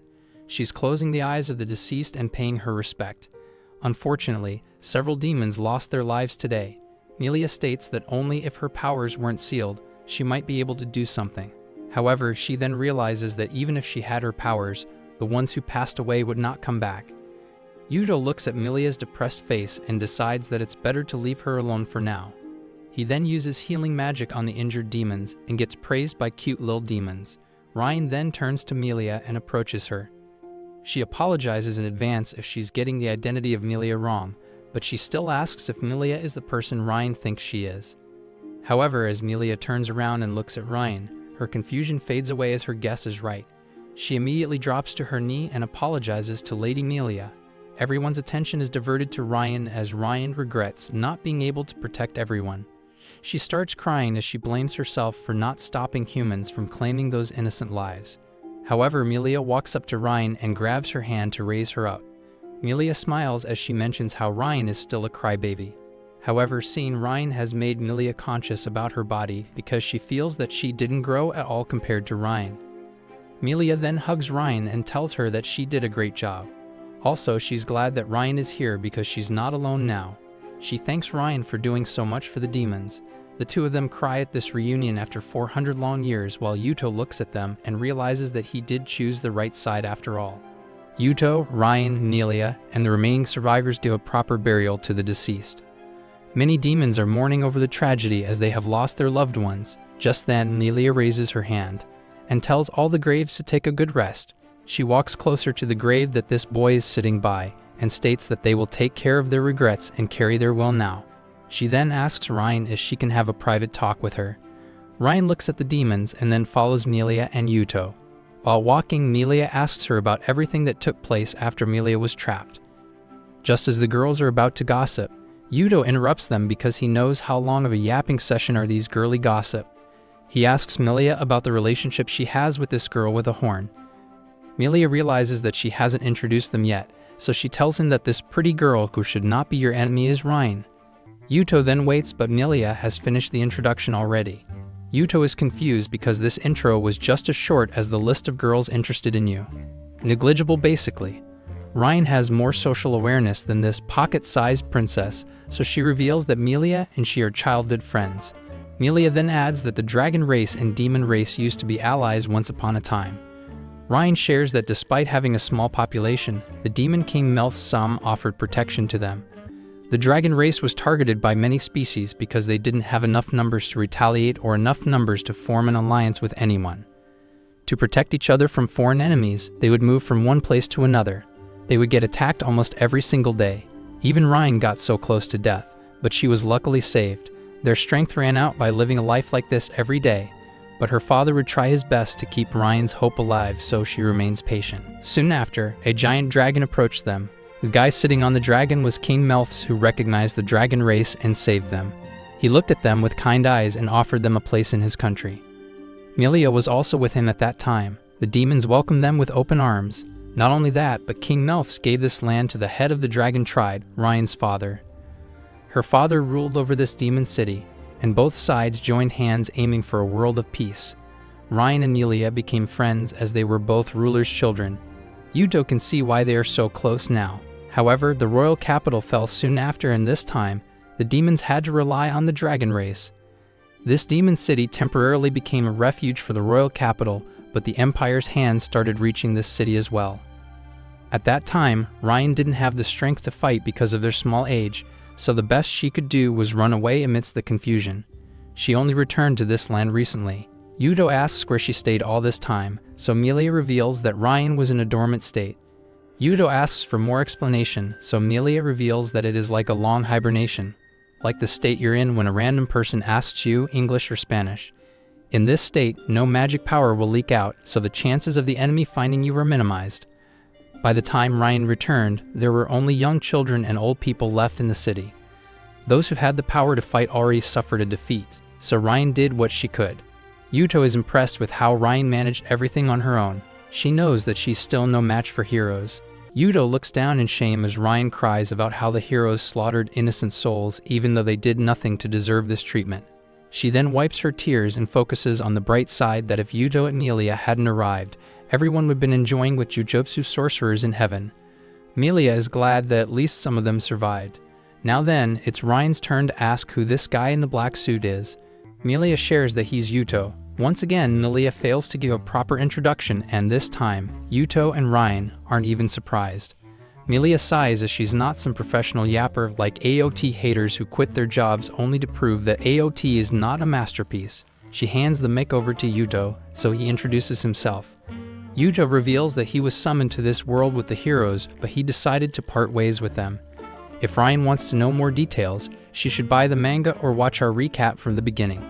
He makes it clear that he and the Empire are enemies right now, so Melia adds that this makes Yuto their ally. She asks Ryan if she noticed as well that Yuto is far stronger than all the other heroes. Ryan looks at the flashback of Miyamoto getting clapped, so she acknowledges that Yuto is indeed strong. Melia shares that Yuto is the one who broke her seal when they were alone in the dungeon. She's talking about the magic seal, just to be clear. She calls Yuto a demon hero because he's not an ordinary hero now. She then remembers something and states that she found a clue to counterattack. She asks Yuto about something he did earlier. Yuto raises his hand and summons demon minions. While the minions are busy with Labobo, Yuto shares that this skill is a bit unreliable, but the power of numbers has its own perks. Melia then states that the Empire was carrying some goods, so Yuto now understands why she asked him to summon these minions. They not only humiliated the heroes but also took their supplies. Yuto realizes that this summon skill, if used correctly, can be very fruitful in the future. Ryan then asks Yuto if he can actually steal skills, so Yuto replies that he can also steal the hearts of pretty ladies with horns. Sorry, he actually replies that the robbery is temporary, but then Melia completes the sentence by saying that he can use the skill permanently. Ryan is very impressed by this incredible power. The Empire didn't know about his skill, and they even called it an unlucky skill. That reminds Yuto of the first chapter. Everyone thought that this was just an ability to pull things closer, and compared to other skills like Ogre God, healing magic, and summoning, it seemed useless. Melia is the only one who knows the true extent of his power. Melia then tells Yuto to fight back against the Empire just like he did with all those groups on their way. The Empire has already issued a reward on his head, so it's only fair for Yuto to fight back. Yuto, Melia, and Ryan have tied up 3 NPCs and are interrogating them. Like a good NPC, they spill everything just after a few bruises. Turns out it was the Empire who issued a bounty on Yuto's head. The NPC becomes relatable for a second as he cries about the tough economy and how the loot from this route isn't enough to send his kids to school. That is why he went after Yuto. Melia asks Yuto what he thinks should be done about this. Yuto is a bit confused. Meanwhile, at the Holy Empire of Valencia, heroes are frustrated. Everyone, including Miyamoto, is a bit frustrated and confused after the beating they just received. In the same castle, a party is going on in the other room. Wait, that's not a party, it's the treatment room where heroes who got their skills absorbed are lying down. Onizuka is also there, all covered in bandages, but since he's not Dazai, even with all those bandages, he looks like a loser. Just then, Akane sees the crazy girl outside the treatment room, so she asks her what she's doing there. She replies that her arm doesn't hurt at all.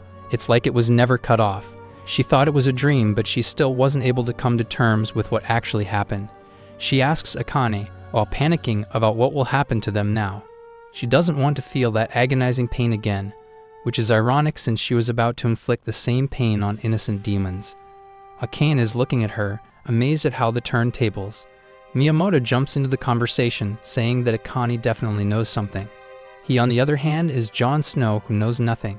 He points out how Akane hasn't made his abilities clear yet, so he asks what she is actually hiding.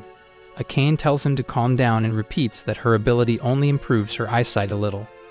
She refuses to elaborate anymore and then reveals that she saw Yuto's story with her own eyes.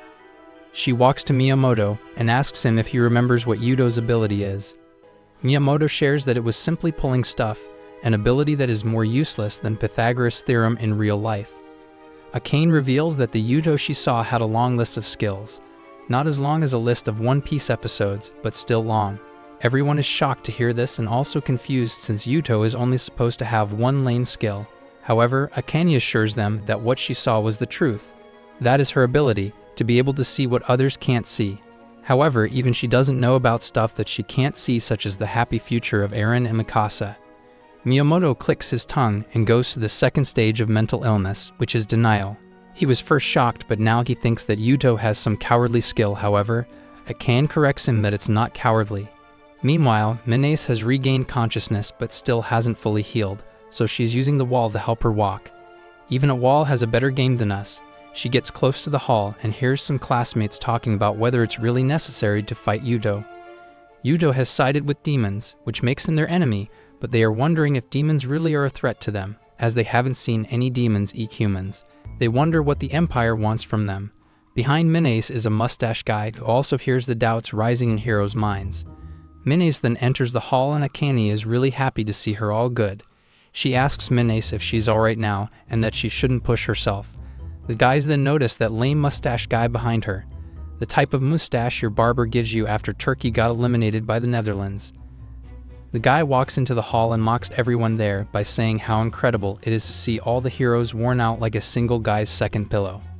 He laughs at how their heroic strength and skills didn't come in handy. Miyamoto gets super angry, so with that constipated expression on his face, he asks this noodles mustache guy about his identity. The guy turns around and shares that he would also like Miyamoto and others to know about the nobles of this country that the heroes are indebted to. He shares that his name is Malcolm Salisford, the finance minister, and the next head of the Salisford family. Miyamoto asks what business does the finance minister has with them, so Malcolm states that he's here to lend his wisdom to everyone who ran away from the remnants of demons. After all, he claims that despite this kind of mustache, he's not some dumb guy who let his comrade join the other side. Miyamoto asks what Malcolm is implying, so Malcolm states that the heroes would have been in a lot worse condition right now because the other court nobles didn't expect heroes to come out of the dungeon alive. However, he's the one who took care of it. He puts his hand on Miyamoto's shoulder and reminds him that he can't let everything end like this, not after Yuto formed a stick of Miyamoto's hero skill and made him jump on it. Miyamoto turns to him with rage in his eyes, the type of rage when one feels after putting all your force into it, yet losing to constipation. Malcolm laughs as Miyamoto is not as scary as he thinks he is. However, he states that it still isn't too late to learn proper use of their powers. For that, he offers to teach them various things about the demons and Yuto. He will tell them everything, including the secret to having hair from down there on his face, because information is power. He is already prepared to eradicate those demons because that's how strong his connections are. His side chick shows the wanted poster that he issued for Yuto with a handsome bounty with coconut for his head. So if Miyamoto wants revenge, he should get strong quickly, otherwise someone else might beat him to getting clapped by Yuto again. Just then, the door of the hall is destroyed by someone. Turns out it's just the crazy dog Onizuka who wasn't leashed or tied to a pole. He calls out Malcolm and asks for the whereabouts of Yuto. He's still hung up on him like a toxic ex. At this point, Onizuka can't deny that he likes getting destroyed by Yuto. He grabs Malcolm's royal collars and asks where Yuto is right now and everything he knows about him. Malcolm pulls a King Baldwin move to order his guard to push this dog away. Malcolm then asks him to calm down and orders Onizuka to shut up like a good dog if he wants to know about Yuto. He doesn't understand what the big deal is, so Onizuka yells at him, saying that he needs his revenge. So Malcolm should tell him all about the tricks Yuto used to defeat him. Miyamoto thinks the same, stating that someone as cowardly as Yuto should not have that kind of power. Malcolm reveals that the power of a demon king is indeed terrifying, but they shouldn't forget that the Empire did defeat the Demon King 400 years ago. His Salisford family has been keeping track of events since then, so he knows everything about what happened, which means he knows how to defeat someone as strong as the Demon King. At the Salisford mansion, Malcolm welcomes everyone and begins the round table conference.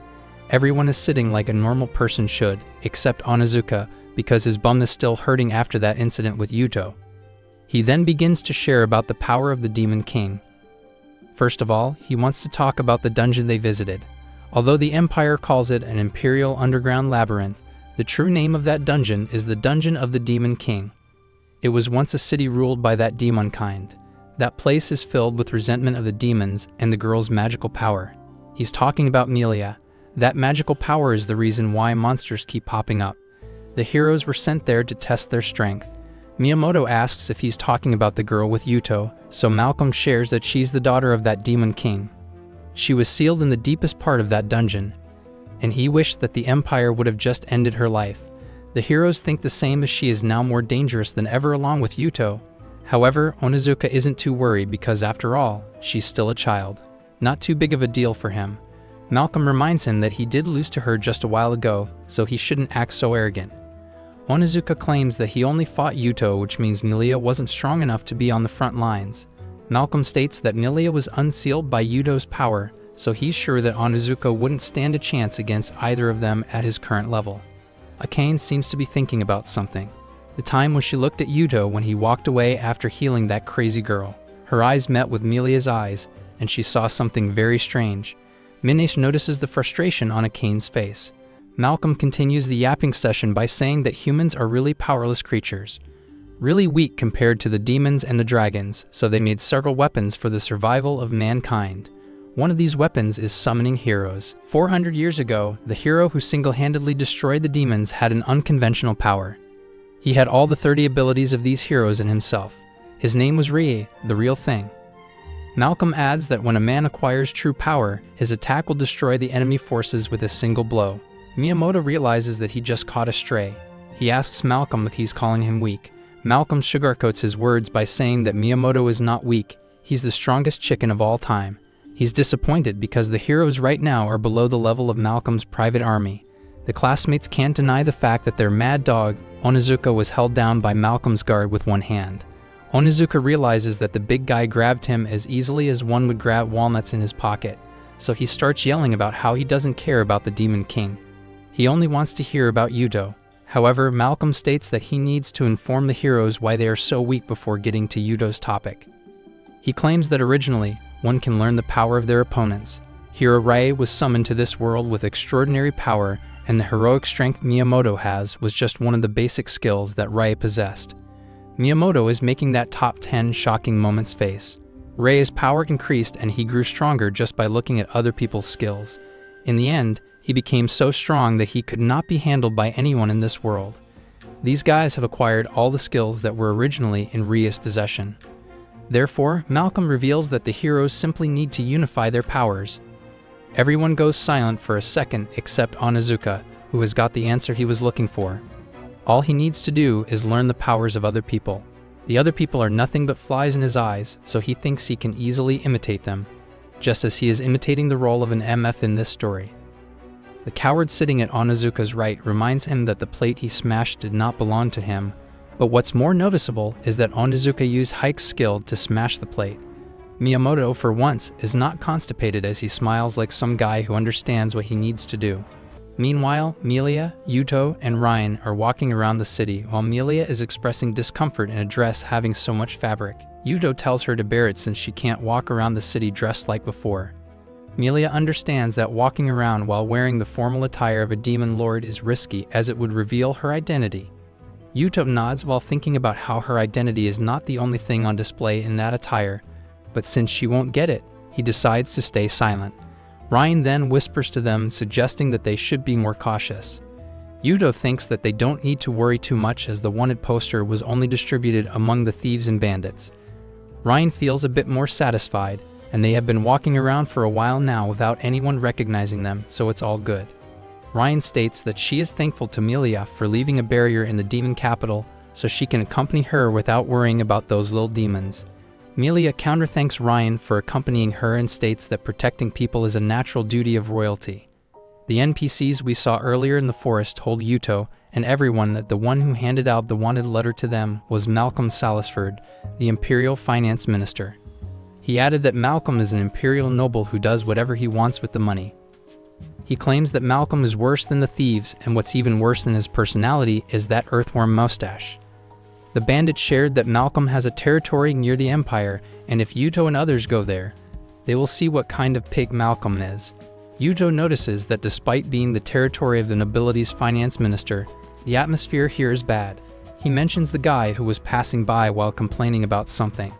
The three of them decide to gather information by asking the residents about Malcolm. Melia is on board with the idea as long as she can enjoy the lollipop.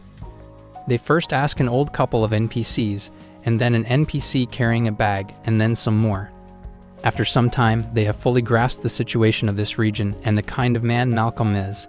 Not sure about the man part. Yuto states that Malcolm is the worst thing in this world. Ryan states that his family does seem to have a long history. The Salisford family contributed to subjugating the Demon King 400 years ago. They possess the technique to summon heroes, so they use it to summon the first generation of heroes and conquer the royal capital in one night. Yuto hesitates to continue as he doesn't want to hurt Melia's feelings, but she tells him to continue. After that, the hero continued to make a long list of achievements and kept getting stronger, which earned him a good reputation among humans as an absolute strength. However, the upper echelons of the Empire started viewing such powerful beings as threats to their rule. This story, over time, became a legend called the hero who saved the Empire's crisis by sacrificing his life. In reality, the Empire, which was already afraid of the hero's strength, set a trap in the dungeon and killed the hero. These are only rumors though, but Yuto thinks that the rumors are correct as the Empire is cheap enough to pull this off. Ryan also thinks that the rumor is actually true. Ryan then adds that Malcolm used his position and power as the finance minister to put pressure on the people. One of his actions was the declaration of emancipation of slaves. It may sound good, but in reality, they took away all the slaves and gave them to the upper classes. Not just the slaves, but also people from the slums and orphans were abducted by him. Even some of the children of the townsfolk were taken away by him. Ryan despises people who take from the powerless, so she hates this pregnant pig named Malcolm. Yuto and Melia get up as Melia asks Yuto if he knows where the enemy is right now. The only thing left is to buy some ultra rare, only available to MC weapon so they can fully prepare themselves to wreak havoc. Melia walks towards the weapons store while saying how Yuto doesn't know how things work in this world, so she will help him understand a bit. Also, she wants to give Ryan a small reward for all her services. They walk inside the store and Yuto can already feel that this is the kind of store one should never enter. The store that has the magical ability to empty your pockets. He asks Melia if they have the money to shop here. Melia shares that money is not a problem since she sold the materials acquired from monsters that Yuto defeated. The horn of the skeletal dragon earned them a big fortune. Yuto is a bit relieved, so he walks to the counter. As usual, the extra respectful salesman of this expensive store asks them if Yuto and others like their selection. He starts singing praises of their products by saying that all of their selection is of high quality and both the swords and shields are made of super iron so they won't break. Thankfully, Yuto and others do not have to click the link in the bio, which would reveal that this guy is just another drop shipper with no actual hands-on experience of the product. Melia points at a sword and asks the shopkeeper to tell her about it. Then she points at some gloves and then an axe.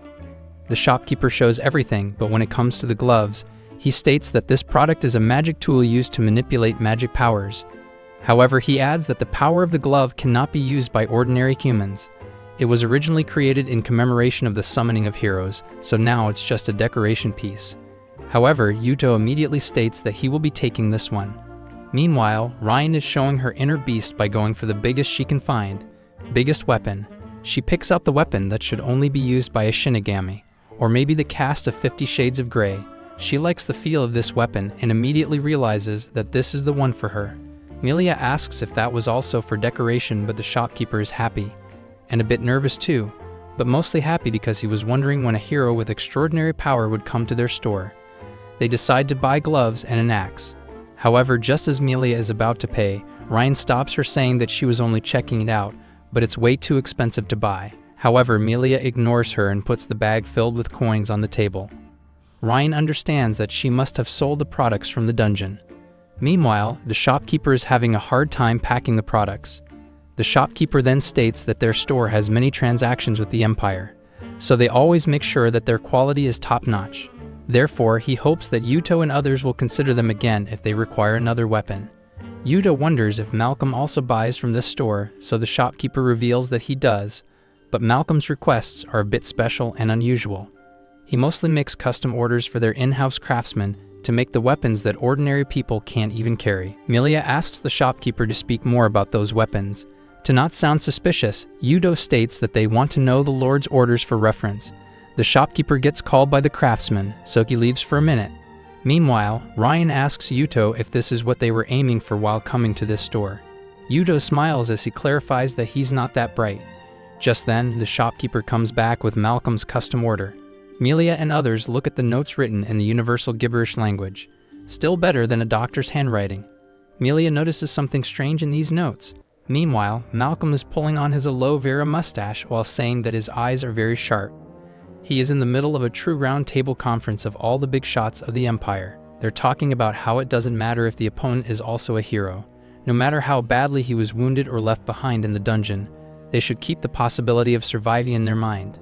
Malcolm states that he didn't have his rooting in more than that. The Demon King's daughter was sealed, but now the seal has broken. Malcolm then interrupts, saying that he will settle this deal.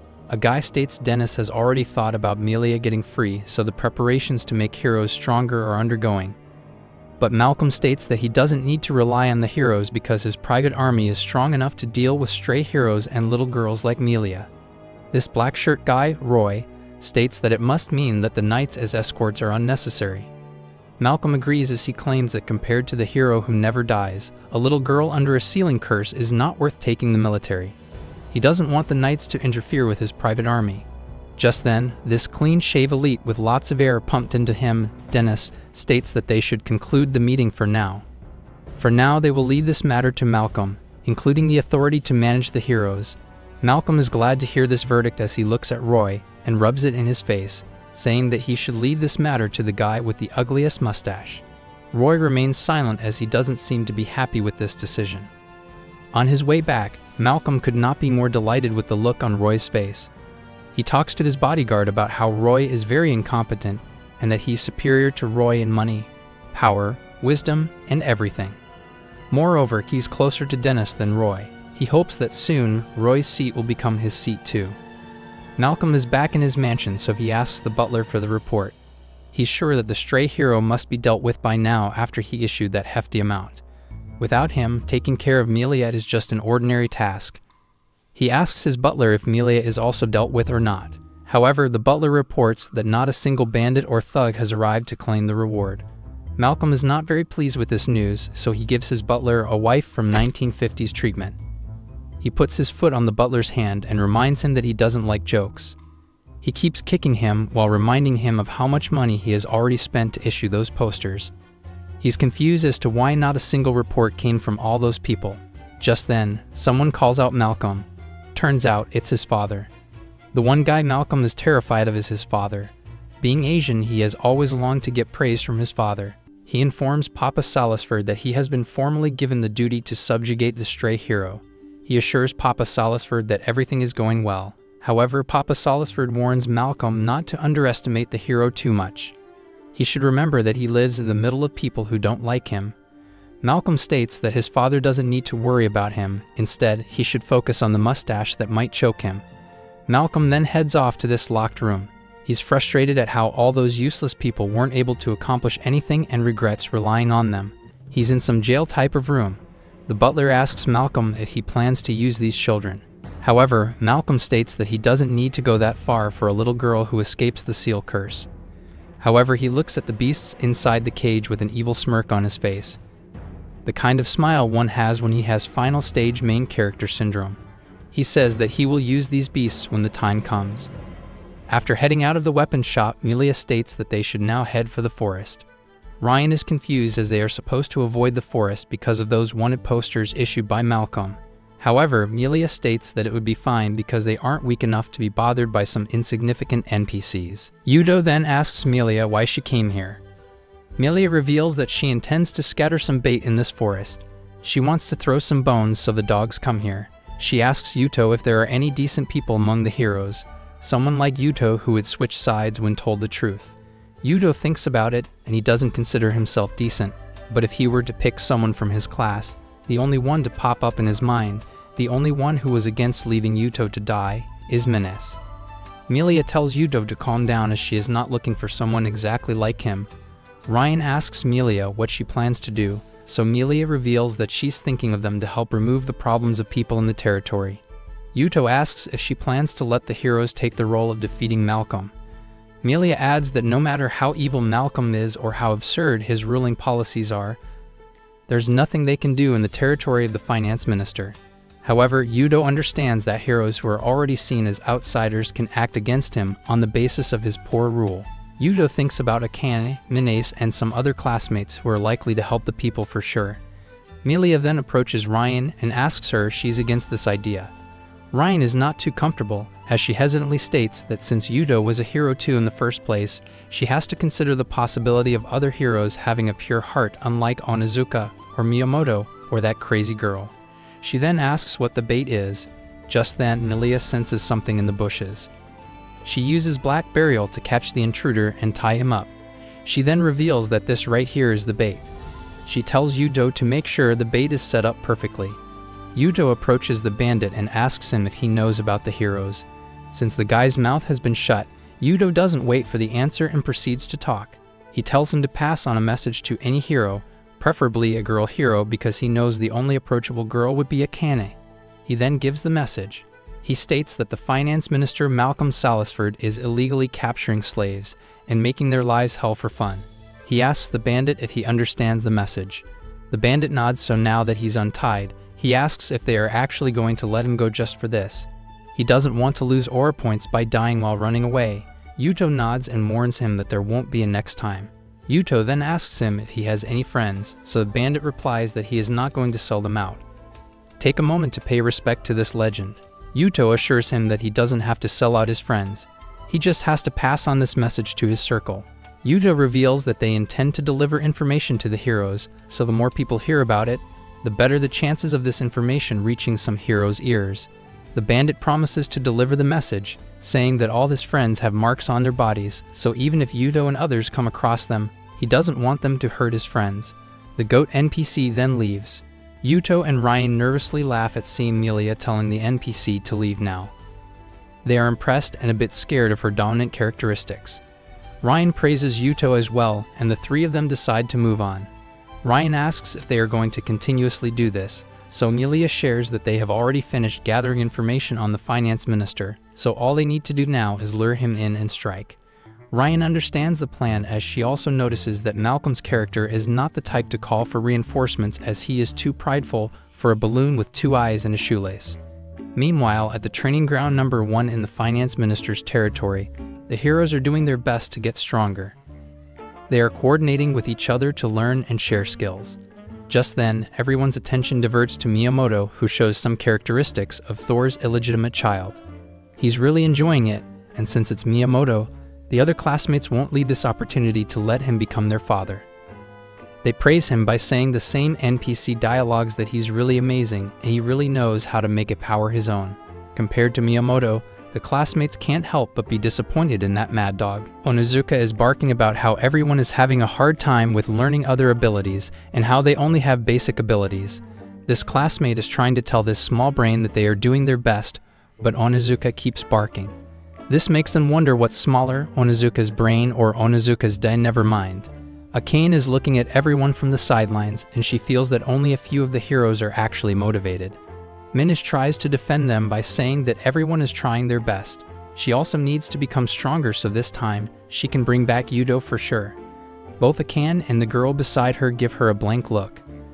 This girl calls out Minace for thinking that it's still possible for Yuto and them to be on the same side. The other girl reminds Minace that she was one of his victims in the latest encounter. Minace defends Yuto by saying that he didn't harm her, she only fainted for a while. Meanwhile, Akane overhears these two classmates talking about how this is Malcolm's territory, and he heard something about slavery going on in this region. The other guy also thinks that Malcolm is too harsh on the people of his territory. He wonders if they will also end up as slaves if they fail. He tells the other guy that they need to get stronger so they can fight when the time comes. However, Miyamoto is the only one who is able to learn other skills right now. He thinks that it would be better if they just stayed behind Miyamoto and let him handle the fights. Just then, Malcolm enters the training ground with his knight, asking if everything is going smoothly. Miyamoto replies that he has gained a few skills and abilities. Malcolm replies in a disappointing tone, asking if he has only managed to learn a few by now. Malcolm then takes some pressure off the heroes, saying that even if they can't use each other's abilities, his private soldiers are strong enough to deal with all kinds of enemies. Onizuka is dumb, but not dumb enough to not realize the insult in this comment. He has had enough of this Smurf's arrogance, so he asks him to let him fight one of his private soldiers. Malcolm warns him that his weak ability won't be of any use, but Onizuka replies that if his private soldiers are that strong, then they should hand over their abilities to him. He doesn't mind going against anyone, even that huge guy behind Malcolm. Malcolm sighs and decides to let Onizuka get humiliated for the third time. He still reminds Onizuka that this is what he wished for himself. He then orders his knight to take on Onizuka and have all the fun he wants. The knight takes off his shady, mysterious cloak and turns out it's a strong, muscular beastman. Malcolm still orders the beastman not to end Onizuka's life yet. Onizuka is glad that his opponent at least appears to be strong, and he can't wait to put some more scars on that face. The fight begins. After a few seconds, we see Malcolm laughing as he knew it would come to this.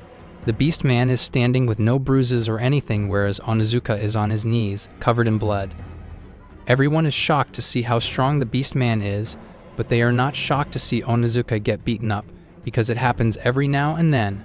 Malcolm, with an evil grin, states that given how weak Onizuka is, he should let him get beaten up some more. Yuto, Ryan, and Melia are now waiting for the heroes to take the bait and ambush them. Ryan asks Melia if the heroes would actually come, so Melia replies that they should, as they would be losing their advantage if they didn't. They have revealed their whereabouts to both Malcolm and the heroes, so Yuto wonders who will get to them first. Maybe both try to surround them together. Yuto tells Melia that the bandit who returned told him that he conveyed the message. Since Yuto knows the hero who delivered the message, he's sure that there will be some movements. Ryan asks about the recipient, so Yuto shares that the one who received the news and the one with the most influence on the heroes among the girls is Akane Sajo. Melia then asks Yuto if he could tell them about the other heroes, including their influence and combat capabilities. Yuto starts with the guy who is not even the main character of his own life, Naoki Miyamoto, with the hero skill. He has the most influence on all the heroes. All Yuto knows about the hero skill is that it's strong, so he asks Melia if there's more to it. She reveals that right now, the skill isn't very useful. She then asks about others, so Yuto tells them about Onizuka, the guy who likes it rough. He has the God of Ogre skill that has already been absorbed. He wasn't a big deal for Ryan or Melia, but for Yuto, he was a big threat. On the bright side, his annoying personality is working in their favor now, as he has been causing trouble for the people of the Empire lately. It's good for them that Onizuka is causing discord in the ranks. Ryan notices that even though it's just the two of them, Yuto seems to have a good say in every matter. Melia seems pleased even though Yuto is the one who gets praise. For the rest of them, Yuto talks about 4 girls that they should pay attention to. First one is Akane Sajo. According to her, she only has the skill of good eyesight. However, she's more than that. She has always been good at reading the atmosphere and using it to get closer to people. She doesn't care whether the person she's approaching is dangerous or anything. However, she's good at reading personalities, so things would depend on how she feels about Malcolm. Yuto thinks about how Akane would for sure prioritize her safety, but she does have the skills and influence to put pressure on Malcolm. Ryan then asks about the other 3 girls, so Melia interrupts him and asks if one of those 3 is the girl who is in love with Yuto. He avoids this bold statement, but Melia isn't wrong because Minace is a valued healer with recovery skills. Moreover, her influence on heroes is just as significant as Miyamoto's. He talks about his original world and how strength wasn't the basis of judgment there. Minace has the qualities to make everyone take a liking to her. The other 2 girls are Leno Nagisa and Kaido Saya. Kaido is the swordsman that Ryan clashed with earlier. Yuto states that these 2 do not have much influence on the heroes, but they are very strong. Yuto thinks that those 2 might be stronger than Miyamoto and Onizuka. He again talks about his world where compatibility wasn't really necessary, and people would just watch videos on YouTube rather than train for the mission. Still, these 2 came from a special family. Not just the 2, Miyamoto was also like them. Ryan is getting nervous after hearing all this because she's now worried about fighting against them. However, Melia tells her not to worry. She then asks Yuto about Ryan's skills. Yuto claims that he can handle Water Blade skill easily, but Dragon technique needs a bit more practice. He can't fully grasp it yet, Ryan immediately shoves her face in front of Yuto with excitement, saying that he will be able to handle it in no time. Melia then looks at the entrance with a goofy, "Now we gotta wait" expression while saying that now they gotta wait. Back at the Empire's castle, Lord Roy, the Minister of Affairs, meets with one-eyed glasses, Chancellor Dennis. He asks Dennis what brings him here, so Dennis gives the BL reply by saying that they are close enough to visit without any specific business. Maybe he wants to show off his perfectly symmetrical partition of hair. However, this time he does have a specific purpose of visiting other than hair partition or anti-gravity glasses. He wants to talk about the stray hero and how they have roughly traced his location. Still, the finance minister Malcolm is unable to track their movements. He then walks closer to Roy so that they are both shoulder to shoulder to intensify the situation. He reveals that he has received concerning information. Therefore, he wants to entrust Roy with a new task. Roy asks if it's to subjugate the rogue hero, but Dennis walks past him with an evil smirk. The kind mastermind smile you put on after guessing her favorite anime on the first try. She has Captain Levi on her profile picture though. He tells Roy that the task is to investigate the finance minister Malcolm and purge him if needed. Dennis then takes his leave. He enters Malcolm's office and asks if everything is going smoothly. Malcolm is surprised to see Dennis in here, but he calmly shares that everything is going well. Dennis notices the nervousness on Malcolm's face and decides to further pressure him by saying that this matter of rogue hero is of great concern to the Emperor as well, so he should not fail. Dennis again notices Malcolm sweating like crazy and even his mustache is losing erection now. Therefore, he decides to enjoy it a bit more. He tells Malcolm that he heard a concerning story about his territory and wants to discuss it.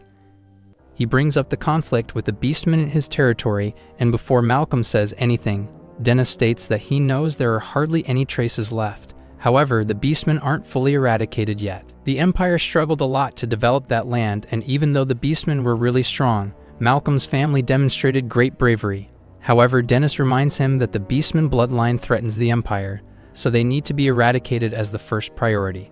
The reason Salisford family rules over that territory is that there are no beastmen left. However, rumors are spreading that there are some survivors from that bloodline. Dennis has successfully scared Malcolm to the point where he might start crying, so he decides to leave while saying that he has high hopes for Malcolm to fulfill the role of his family. Malcolm is wondering where the leak came from and how did Dennis find out about this. Malcolm's pants might turn yellow over the fact that even the Emperor knows about everything that is happening in his territory. He decides to focus on the rogue hero first because he would then be able to end the demon clan's bloodline as well by defeating Melia. Just then, Malcolm's butler enters the room and whispers the good news in his ear. Malcolm's mustache is finally erect with the happy news that they finally know the location of Yuto and others. Malcolm laughs over how Yuto and others' location could not be worse because the place they are at is where Malcolm's family once annihilated the heroes. Meanwhile, Akane is staring at the sky, thinking about how she has done everything she could against Malcolm. However, what happens from this point onwards is not in her control. The heroes, Malcolm and his knights, and Yuto with Melia and Ryan prepare themselves, and they all gather at one location for an all-out brawl. The bait was aimed at both heroes and Malcolm. They are both aware of Yuto's location, so Naoko will be the first to reach them? Or will they attack together? Roy has also decided to watch the show from the front seat, so he's also riding towards the location on his questionable horse. Melia still has that I know everything smile on her face and closed eyes. Yuto gets up as they hear the noises indicating that the enemy is finally here. The first ones to reach Yuto are the heroes with Miyamoto in front. The place feels a bit creepy to the heroes, and for some reason, it feels colder down here than the above ground. Just then, a guy notices something strange in the cave. It's Sumiki's summon skill, but there's no way she can summon these many Labobo minions. Moreover, the minions are wearing black overcoats with high collars, so they clearly belong to the new owner of the summon skill, Yuto. Miyamoto smiles as he approaches the entrance and sees his soulmate. He tells Yuto that he's glad to have finally found him, and now nothing can stop him from becoming the mother of Yuto's child. He calls Yuto a coward, which doesn't make sense. So Miyamoto explains that gaining somebody else's skills without any effort is clearly what a coward does. He tells Yuto that having this cowardly power and plot armor would not make him the main character of this story. However, Yuto stays silent as Miyamoto has no idea what nonsense he's yapping. It's not like Yuto has that premium senseless and infinitely ridiculous plot armor like Sukuna. Miyamoto then proudly states that he has also acquired some skills, so he won't let Yuto do whatever he wants now. Ryan does not remember ordering a yappuccino, so she kicks Miyamoto in the face and sends him flying to the other side. Miyamoto is not into feet stuff, so he's angry at Ryan now.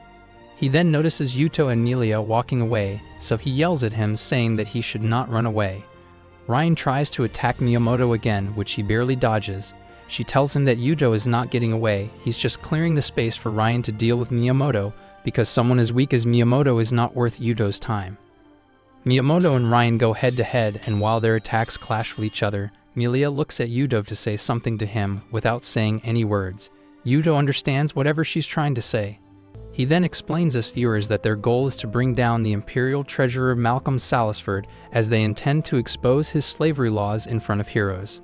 Therefore, they want to avoid fighting the heroes as much as possible. Yuto thinks that it would have been better if the heroes stayed quiet like good boys until Malcolm arrived, but seems like these children lack discipline. Just then, Yuto makes eye contact with Onizuka, the guy who has been getting a 50s wife treatment since the first chapter. Bro is used to get beaten up now, so he's looking a bit mature and silent. Meanwhile, Miyamoto is frustrated. He's frustrated at how these Dragon Tribe members keep getting in his way. Like a brave guy who got challenged by a girl, Miyamoto decides to honor the duel by asking other heroes to surround Ryan. However, this proposes the perfect chance for Ryan to use her newly bought weapon. However, the party gets interrupted as the heroes notice a barrier forming around them. The barrier that would keep Gojo Satoru out and let Sukuna make up some skills that haven't been used since the Heian era. The heroes wonder what is going on. Just then, this hero with the famous Saitama haircut notices that they can't use their skills. The skills of all the heroes have been sealed with this barrier. Just then, they hear a guy standing on top of the cliff, calling the heroes a bunch of idiots. He reveals that this place was created to seal the hero away. Everyone is surprised to see Malcolm with 2 antennas for a mustache here. He praises Miyamoto in a sarcastic tone for at least containing Yuto and Milia in this location. He did not expect Miyamoto or others to defeat Yuto, so this was the most they could do.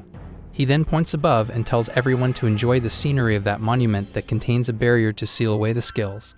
The heroes now know why they can't use their powers, but this is exactly what's making them all panic. Without the skills, they are just as useless as that 2 pointy-faced compass in the geometry box. They have no idea what to do now because they can't fight like this. If the monsters appear right now, they know that from the next chapter onwards, the author will have no need to draw them. They wonder what the old man is thinking right now. Malcolm then states that the hero Ray he mentioned earlier also lost his life while trapped in this barrier. The heroes then realize that if Hero Ray couldn't survive, then their chances are as low as the chances of us getting a remake of Tokyo Ghoul. However, there's one guy who's actually happy about this barrier. That guy is Miyamoto because he's looking at the bright side. Now Yuto is just an ordinary person, so he should be able to handle him easily. However, Malcolm states that it won't be necessary because none of the heroes will come out of this barrier alive. That is why he's here. He thinks that heroes are useless and they are getting in his way of whatever he wants to accomplish. The heroes yell at him, but not even a single hair of Malcolm's mustache gives a flying fork about the hero's opinion. The only person he cares about is Milia because he doesn't plan to let her survive anymore. Malcolm thinks about how everyone keeps talking about the heroes and remembers when he was given the command of heroes. Lord Dennis told Malcolm that he believes Malcolm is the right person for this job, so he's counting on him. However, Malcolm believes that even without relying on heroes, they can easily defeat every demon or every calamity that comes their way. He believes that there's no force stronger than his own army. With that, he commands the beastmen to charge at the heroes and finish them off. A couple of heroes get injured, but most were able to dodge the initial attack. However, they can see the army of beastmen heading their way. They realize that this may actually be their final moments. However, there still are 2 heroes who are just as powerful without their skills. Nagisa Ino and Kato Saya unsheathe their swords and prepare for battle. However, the enemy keeps coming from all sides, and what's really shocking to the heroes is that Yuto, Ryan, Milia, Ino, and Saya also cannot use the skills, but are not only keeping up with the beastmen, but are also overpowering them. The beasts are having the time of their life as well. Getting rid of heroes from this world is like a lively hunt for them, so Malcolm tickles his weenie mustache as he states that these are beastmen after all. But these beasts need to be kept under control. Ryan is still using the backside of her axe so she doesn't accidentally reduce the cast of beastmen.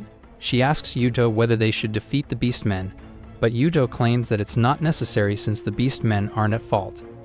He notices that the beastmen are all cursed. Their actions are being restricted by Malcolm through the collars on their necks. He then adds that Milia can remove the curse to some extent, but she only wants to use it once all the beastmen are released. The curse removal is highly exhausting for her. Ryan then asks about their stance on the heroes, so Yuto states that they shouldn't be Eren Yeagerud or Gojo Seidarud as well as possible because after everything, Yuto still thinks of them as classmates. Ryan smiled as she didn't expect anything else from Yuto. She then runs off to knock some more beasts while Yuto kicks a beast away from Akari and shows us that you gotta knock some beasts to land some beaches. He then notices another beast approaching from behind. However, before he takes care of it, Nagisa and Kato take him down easily. This confirms Yuto's suspicion that only the activation of skills has been sealed. The abilities already incorporated into their body are still functioning effectively. Nagisa then tells Yuto that they will be leaving the rear to him. Yuto smiles and tells her that she's reliable. The beast kicking then begins officially, and the little children with their small hearts are finally catching breath. They realize that Yuto, Ryan, Nagisa, and Kato are enough to take care of all the beasts. This Baldy gets overly enthusiastic and lets Delulu take over his mind. He states that they should help the four and try to aid Kato. Kato tries to stop him, but it's too late. Baldy gets circumcised by a beast and now the air has gotten tense again. The heroes have started to fall into despair again. They couldn't believe their eyes as Baba Yuji lay in front of them in two parts. Minis tries to approach him saying that she should heal him, but Akane stops her saying that no amount of super glue or even super cyan glue can save Baba Yuji now. While they are all in a state of shock, Malcolm starts clapping and laughing, celebrating the fact that one hero is finally down. He speaks about how this sight is really refreshing for him and orders all the beastmen to take down the rest of the heroes, especially the stray ones. Malcolm may not be a good person, but he's no simp as he commands the beastmen to bury the women as well. Meanwhile, Yuto starts walking toward Baba/Yuji, with an aura so terrifying that even the beasts are making way for him. Ryan notices Yuto's eyes and gets nervous about what's about to come. Yuto then gives a death stare to Malcolm, which terrifies Malcolm's last 3 generations. Even Ryan, Nagisa, Kaito, Miyamoto, and Onizuka could feel the terror of that stare. Malcolm doesn't like this attitude from Yuto, so he tries to remind him that he can't do anything from within that barrier. However, just then something hits his right ear before he can even complete his sentence. Yuto then crouches down and absorbs the ability of Baba Yuji. Malcolm has lost composure now, so he commands his underling to unleash their trump card. The guy asks Malcolm if he's sure about this, so Malcolm responds that it may be uncontrollable, but he can handle it with this magic tool. Suddenly, the heroes and the beastmen all start hearing irritating noises that are not only hurting their eyes but also their souls. It's as if they are hearing the celebration song of Cucurella on winning Euros. Malcolm then tells this guy to bring out their trump card. He then looks at the heroes for one last time because once they face his secret weapon, they won't stand a chance. Turns out, Malcolm's trump card is Nina and Nona, 2 incredibly beautiful beasts that aren't a bad option if you get to choose your assassin. With a big sword and small clothes, Nina immediately gets in front of Yuto and tells him that it's playtime. Ryan tries to aid Yuto, but she's interrupted by Nona, who informs her that she's the one Ryan will be playing with. Nina and Nona have already smoked the battleground, so Nina tells Nona to take it easy. Meanwhile, Yuto and Ryan are also unscathed for now. Milia walks to one of the towers that is holding the barrier and puts her hand on it. She then signals Yuto that he needs to buy her some time. Yuto agrees, and he and Ryan keep dodging attacks from Nina and Nona. However, the Beast Sisters notice that and state that running away is boring. They can feel that Yuto is strong, so they want to fight him seriously. Nina and Nona charge at Yuto and Ryan, who are standing together, guarding each other's blind spot, making it clear that they are only maintaining a defensive stance. Ryan then asks Yuto to do something, so he uses an ice crystal skull to block Nina and Nona's paths. They are stunned as they do not expect Yuto to be able to use a skill. Ryan wonders what happened, so Yuto explains that if he pours more magic than anticipated into this barrier, he can use his skills. Nina and Nona then decide to put Yuto on priority as he seems more fun to play with. They charge at him from both front and back, saying that he seems more delicious than that dragon person. Yuto is less scared and more aroused by hearing that he's delicious, but turns out the girls are literally trying to feast on him. While one distracts Yuto from the front, the other sneaks behind to take a bite with her triangular, unevenly spaced teeth. Yuto uses a whirlwind to put some distance between them, but the love bite on his neck seems to be much more intense than he anticipated. The girls then compliment Yuto for being so tasty. They haven't had a unique flavor like this ever, so they want it to last as long as possible. However, while they are still talking about dinner, Yuto is already focused on the dessert as he sneaks behind their cakes and startles them. He uses fire skills to show them that he isn't happy with them getting a taste of him without his consent. However, while the girls are getting barbecued, Yuto realizes that he went too far without really thinking. That does not seem to be a problem because the only damage that attack did was a sneeze. Nina complains about the dust while Yuto is glad that he didn't accidentally take their lives.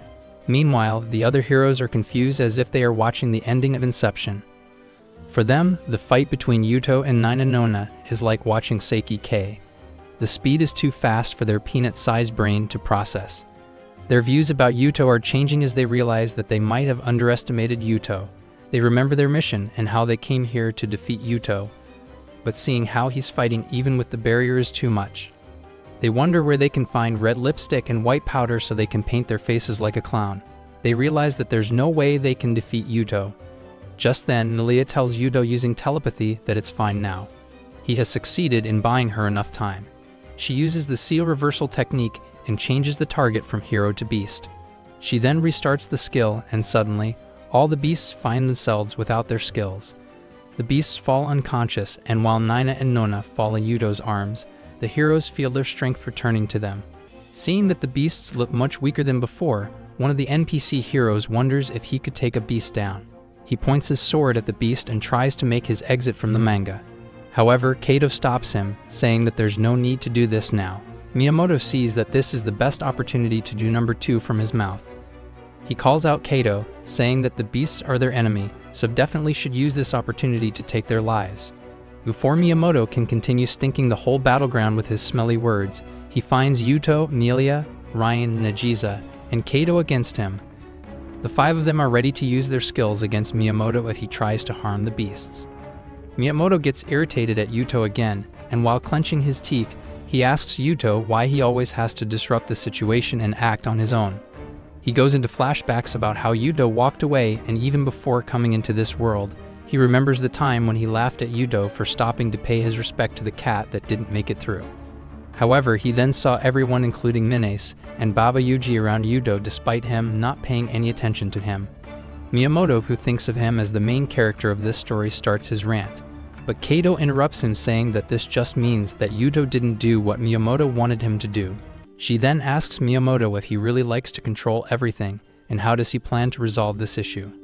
Yuto then adds to the mockery by saying that if Miyamoto can deal with Malcolm, he intends to back off. With that, they ignore Miyamoto and walk away. Meanwhile, someone else is even more constipated than Miyamoto, and that's Malcolm. He yells at them, saying that they shouldn't mess with him and that whatever Yuto and others are planning, he won't let them succeed because he's not done yet. However, Malcolm doesn't notice the person behind him who kicks his neck and knocks him out, and just as Malcolm is about to fall down the cliff, he grabs him. All the heroes are shocked, while Yuto takes his battle stance. Roy then states that regarding this matter, he would like to impose strict punishment on his side. He then looks at Yuto and reminds Malcolm that his target was right here, but he explains that he was also pursuing Malcolm and how he acted against the Empire's heroes is not a permissible deed. He then claims to be of more use than leaving this Yuto matter to the heroes. However, he hasn't brought enough force to face Yuto and everyone. Melia then takes this opportunity to bargain as they have the upper hand right now in this moment. She tells Roy that for them to peacefully leave this place, there's a condition. They will be taking the Beastmen with them. Before Roy can say anything, Melia intimidates him by saying that they are an empire themselves, so they can't ignore this attack unless Roy agrees to their condition. Roy notices that the barrier is useless, so they have no position to disagree. While Yuto and others are walking away, Miyamoto calls out to Yuto and asks how long he plans to keep acting selfishly like this. Yuto looks back at him and ignores him like you were ignored by your crush. As Miyamoto sees Yuto walking away, he realizes that he's like the air resistance in physics questions. He's always negligible, he's always ignored. Back at the castle, Finance Minister Malcolm is tied up and presented in front of the king, who orders Malcolm to explain his actions. The king starts addressing in his royal tone by starting with and saying that Malcolm's actions have become something that cannot be ignored anymore. He highlights how Yuto was a stray hero until now who was wandering around with the daughter of the Demon King. The situation was bad, but not as dire as it has become now with the addition of those beastmen. Roy apologizes for leaving the beastmen with Yuto, but the king tells him that he did have a good job in retreating rather than getting into a direct conflict. Lord Dennis tells Malcolm that he didn't expect him to be this stupid. Lord Dennis adds that the descendant of the beasts along with the survivors of the dragon tribe and the demon lord's daughter is now with Yuto, who has become the strongest among the heroes, so dealing with all of them at once means taking full responsibility. So Roy was wise to come back. He then steps down the stairs and walks towards Malcolm, saying that they need to appoint a new Minister of Finance now. Salisford was originally meant to be dealt with by one of the heroes. Malcolm begs Dennis Sama to give him another chance, but Dennis reminds him of the situation he is in right now. The only issue left for them is to find a way to deal with the rest of Malcolm's family. Malcolm doesn't understand, so Dennis explains that nobles have special privileges. However, those privileges come with responsibility. A heavy responsibility that cannot be overlooked. If any noble fails to fulfill his responsibilities, he has to pay for it with his whole noble bloodline. With that, the guards begin to drag Malcolm away while he begs for mercy from Dennis. However, Dennis tells him that just looking at Malcolm is like watching MHA fandom. He tells Malcolm that until the end, he wasn't fit to be a noble. Just then a knight barges into the throne room without asking for permission first, so Dennis asks him if he knows what this place is. However, the knight states that once he reveals the reason why he's here, they will understand. Just then, Foreign Affairs Minister Vale is back too. He sees the desperation on the knight's face, so he decides to hear him first before saying anything else. The knight then reveals that he has to report something about the heroes. Onizuka has taken the lives of 3 of the heroes and fled with 2 others. Dennis, Roy, Vale, and King are somewhat shocked at this news, as they are now down 6 heroes in an instant. Vale states that he has just gotten back, but he has seen the situation of heroes, and for that reason, the news that Onizuka Chin to pack Dum 3 heroes is not shocking to him. Minister Roy rushes towards the hero's room, while Dennis tells him that he's counting on him. At the crime site, Minace is trying her healing magic with desperation to try to heal or revive the 3 of her fallen classmates, while the others are just standing there, in shock at how the events turned out. The 3 lifeless bodies are on the ground, while Minace is sitting by their side, crying, whereas others are wondering what they should do now. This dude with black hair is shivering, while saying how he has been friends with one of the victims since they came to this world, but he still couldn't do anything to protect or save him. Dennis enters the room while panting and sees Miyamoto with a different look in his eyes. He has already been on the verge of going crazy with how Yuto never listened to him and always acted on his own, and now Onizuka, who has always been somewhat restarted, has off 3 classmates. Roy asks Miyamoto if he can explain what happened, so Miyamoto starts yelling, saying that there's nothing to say about this situation and that Yuto and Onizuka messed everything up. They did whatever they wanted, and now they have destroyed everything. Keidu and Nagisa sigh as this dude named Miyamoto can't miss any opportunity to hop into Yuto's lap. Yuto is all he can think about. Nagisa then asks if she can explain, so Roy tells her to go forward. We then see a flashback of how Shiori said something that made Onizuka angry. He punched the pillar and asked her to repeat her words, so she told him that he was too selfish. She then stated what everyone knows is true, even though they were thrown into this strange world where they have to support each other. Onizuka's actions are too much for them to bear. She told him that she was fed up with his rampaging and disturbing the atmosphere like a Karen's toddler.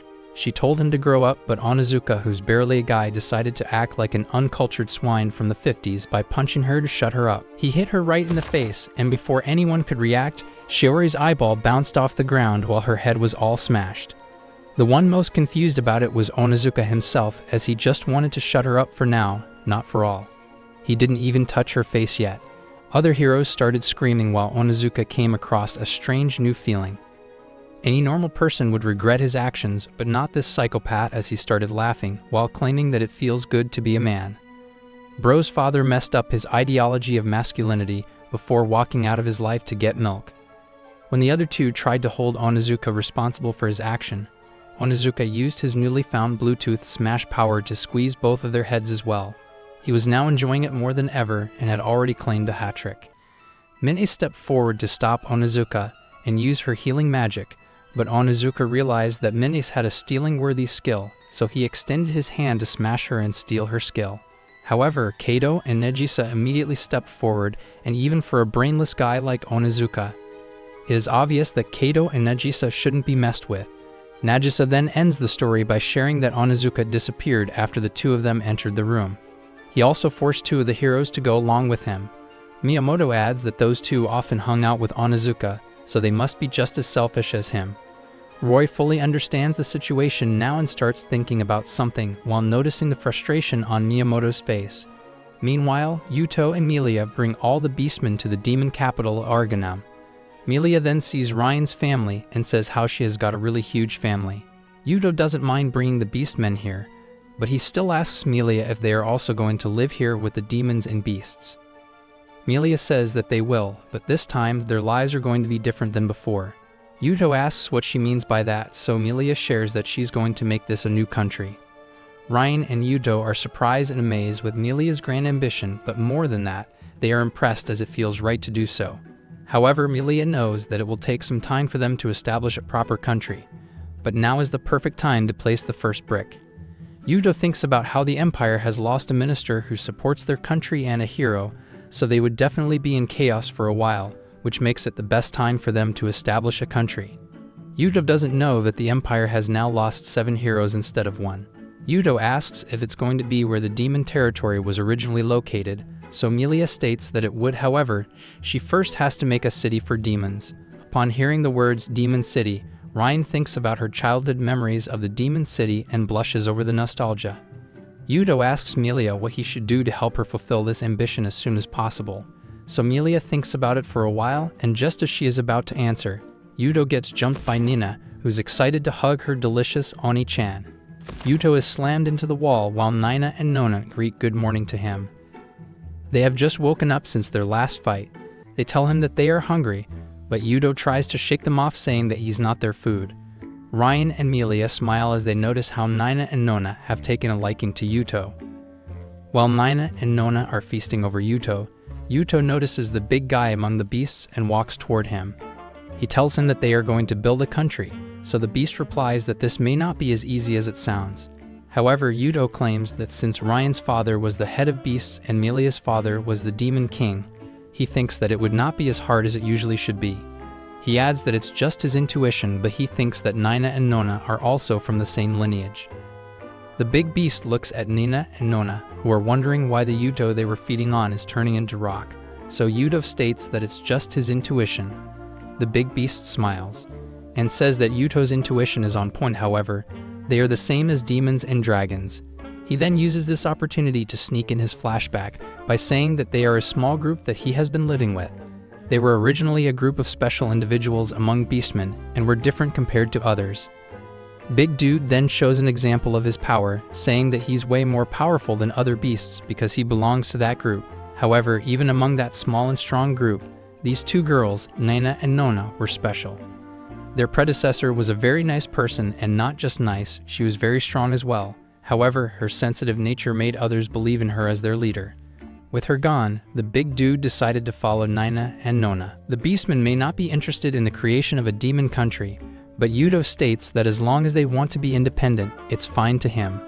Melia then adds, while side-eyeing Yuto, that the one in charge of this country is the strongest hero, so there shouldn't be anything to worry about, especially when both Yuto and Big Beast are fellow Onizuka clappers. Meanwhile, Roy reports everything about the Onizuka incident to the king and Dennis. Dennis then thanks Roy and allows him to step back. The king then talks to Dennis about how the number of issues at hand has increased, so he regrets not leading the management of heroes to Dennis. He then transfers the responsibility of leading heroes to Dennis, while adding that they should immediately deal with the stray hero Nakatani. He then talks about Onizuka, along with Wajima and Suzuhara, who fled with Onizuka, highlighting how difficult it would be to trace them once they escaped into the wild. However, Roy informs the king that they shouldn't worry about that. They have already tracked down the 3 of them with just the Empire's military. All the other ministers are impressed with Minister Roy. Even the king praises him and then gives him the new task of capturing Onizuka and his followers. Depending on the situation, he will decide what to do with the three of them. The king then orders Roy to take C with him. Roy wasn't expecting the king to ask him to take Commander C with him. The reason is that who else other than C can stop Onizuka?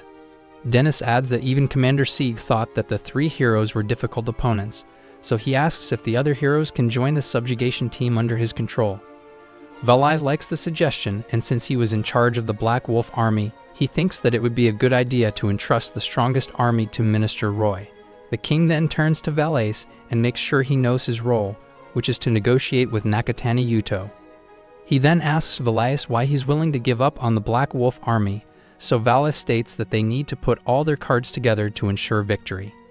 Even if he has the army with him, he cannot deal with the strongest hero, the daughter of the Demon King, the survivor of the dragon race, and the beastmen that were under Salisford. He thinks that they need to negotiate a ceasefire with Yuto until Onizuka is dealt with. The king agrees and then states that he always doubted summoning heroes because instead of meeting the expectations, it often creates more problems. With that, Yuto and Melia are now in the strongest position while the Empire has too much to handle. After everything that had happened, Dennis attended a meeting with the adventurers, where they discussed whether the topic should once again be Naoki, the dungeon, or Nakatani. Dennis thanked all the heroes who had joined them and stated that it was now time for the Imperial Parade, in which everyone would have to participate. Everyone was confused and was not in the mood for such an event. They were so exhausted that they only wanted to return home. Dennis told everyone that he understood it would be difficult for them, but explained that things would become even more troublesome if they did not participate.